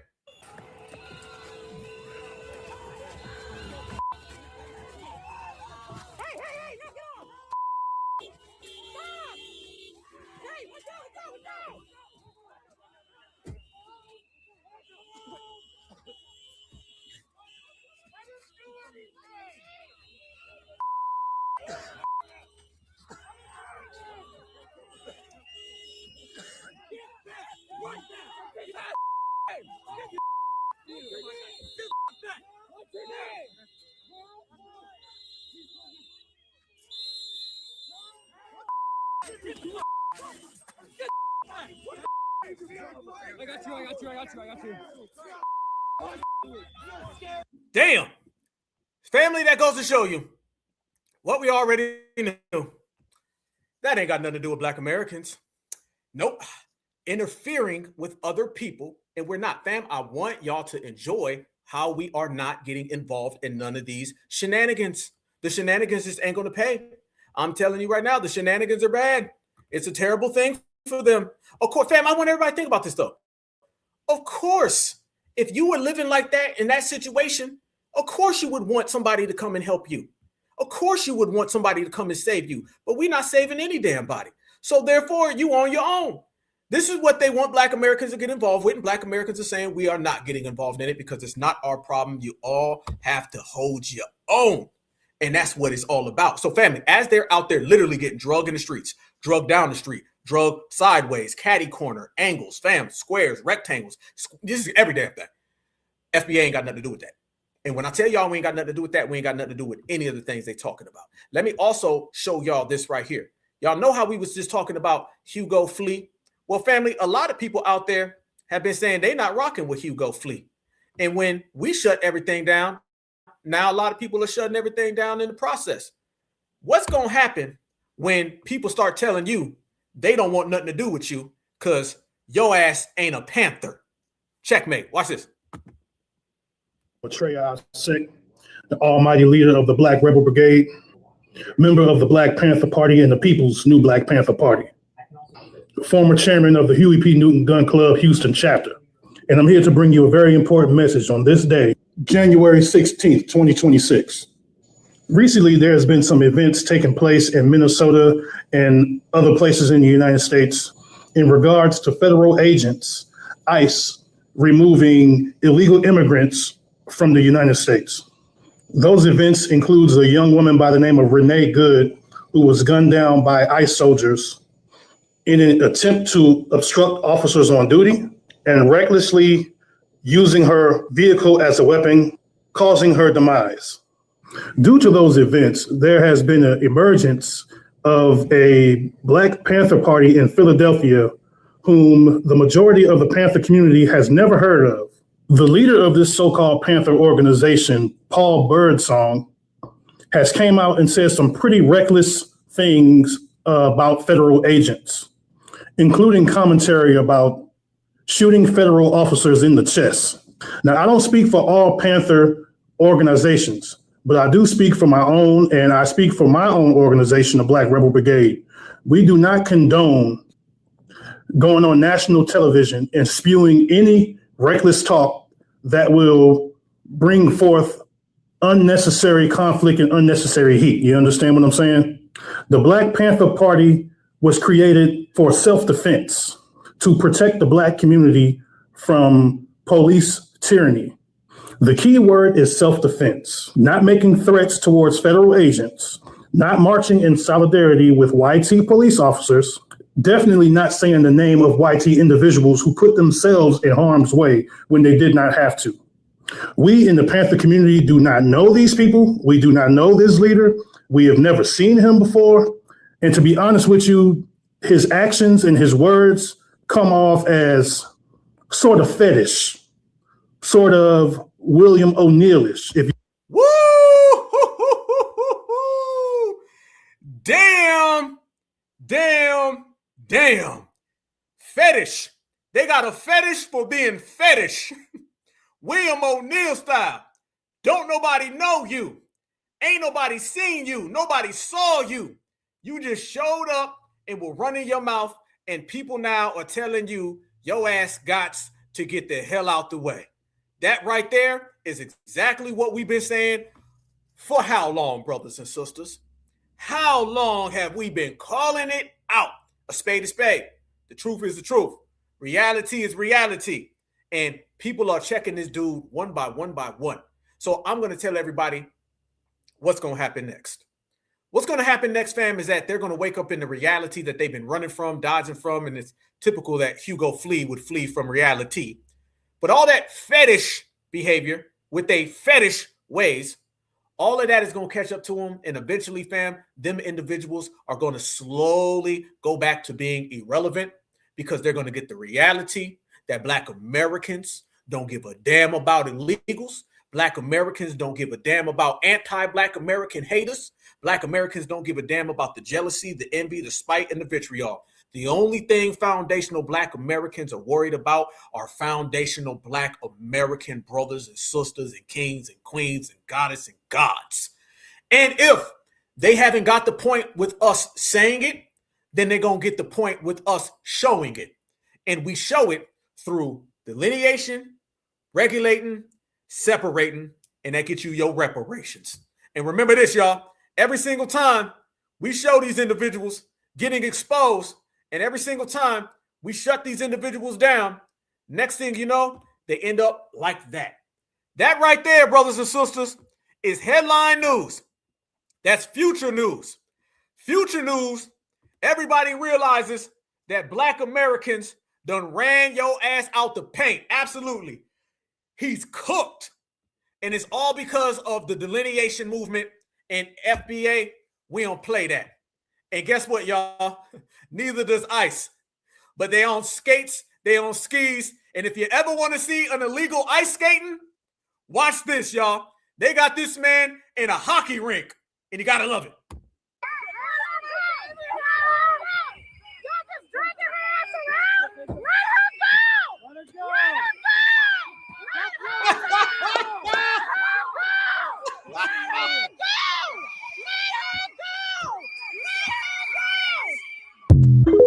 Damn, it was a woman.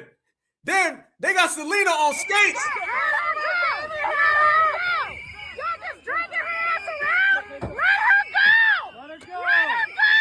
Uh-oh. Hold up.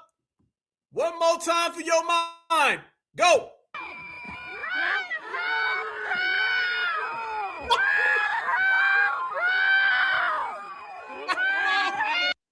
Damn. She's skating, y'all.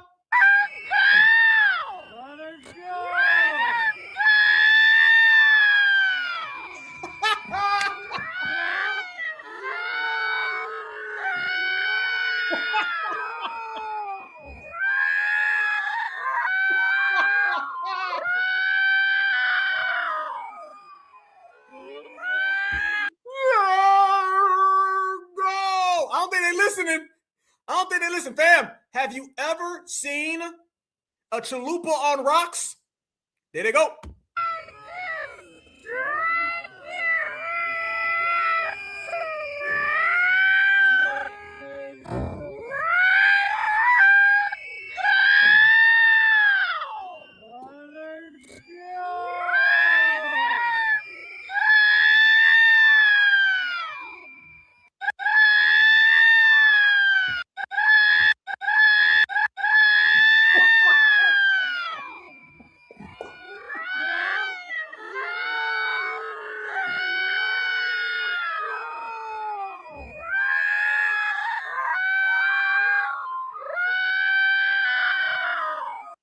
Damn. Let her go in slow-mo. Ice done came and her ass on the floor. There it is, my brothers and sisters. Family, it's been another great classic episode broadcast. You already know. We done seen them take Selena and drag her on the floor. Yep. We done seen people get cooked, get roasted, get destroyed. We done seen Roland sweating. We done seen everybody who's anybody who got a problem with the only somebody's FBA crash out in the process. And we just loving it, fam, because we created it. Remember, when you say certified, you certify all the time. When you say FBA, FBA all day. And when you say that we're going to delineate, regulate, and separate, we're not making it up. We're enforcing it. And boy, we are enforcing it better than ever. So this is what I'm loving. We done exposed everybody. This is just another time frame that we can freeze in time of Black Americans winning. This is just another time frame that we can freeze in time of this generation, the reparations generation, standing up and taking our rightful spot, sitting in the throne, brothers and sisters, kings and queens, goddess and gods, looking lovely as ever, being as fly as ever, and watching everybody else crash out while we are top, drop back, 100 on the highway going straight to the bank, fam. You ain't heard. The next step, reparations. But we told them that was the play the whole damn time. Whether they believed it or not, it don't matter. Because we love us, some us. Because there ain't nobody like us. Certified. Salute. Fam, y'all stay good. Y'all stay great. Y'all stay vigilant. I want you to have a great, great weekend. Absolutely. Regulators, mount up in the place to be. By the way, fam, you know what I'm saying? We be out here holding it down and we be doing our thing. Y'all know we be racking up Y'all know we got all the views. Everybody's watching us right now, fam. So it's a beautiful thing being a foundational Black American. Let the haters keep on hating, and we're going to keep on winning, and we're going to keep on doing it in style, and we're going to keep on doing it with the family, y'all. Ain't nothing better than your brother or sister next to you, fam. Ain't nothing better than being one, and it ain't nothing better than being a part of the strongest lineage, heritage, and culture of all time. Y'all stay good. Love y'all with a passion. Everybody, smash the like button before you leave, and leave your city, your town, your state, your region in the comment section after the video's over, and we're going to continue to hold things down all the way live, man. Y'all know they line them up and Black Alpha roast them. They line them up and Black Alpha check them. They line them up and foundational Black Americans cancel them. That's the way it's always been, and we just do it with style. Y'all stay good. Have a great weekend. Love y'all with a passion. Mean it from right here. Will always. Y'all know I'm your brother. I'm going to ride for y'all no matter what. Wherever my foundational Black American brothers or sisters need me, I'm there. Wherever my foundational Black American brothers and sisters are going through something, I'm there. Holler at me. Email me. It don't matter. Call me. We can do whatever, however, wherever. Just know if the whole damn world is against you, then I'm with you. You always got a rider. You always got a friend. You always got a brother in me. And I say that from the bottom of my foundational Black American soul. Love y'all. Peace and love. Peace and love. Peace and love from the #1 activist Black Alpha Network, representing my certified 100 certified salute to you guys. Stay good, stay safe, stay vigilant, and always remember, no matter where you go, no matter what you do, no matter where you at, no matter what's happening in life, it don't matter. That Black is beautiful, and beautiful is always Black. #1, fam, on top. Yes, indeed. Y'all stay good. Free Huey.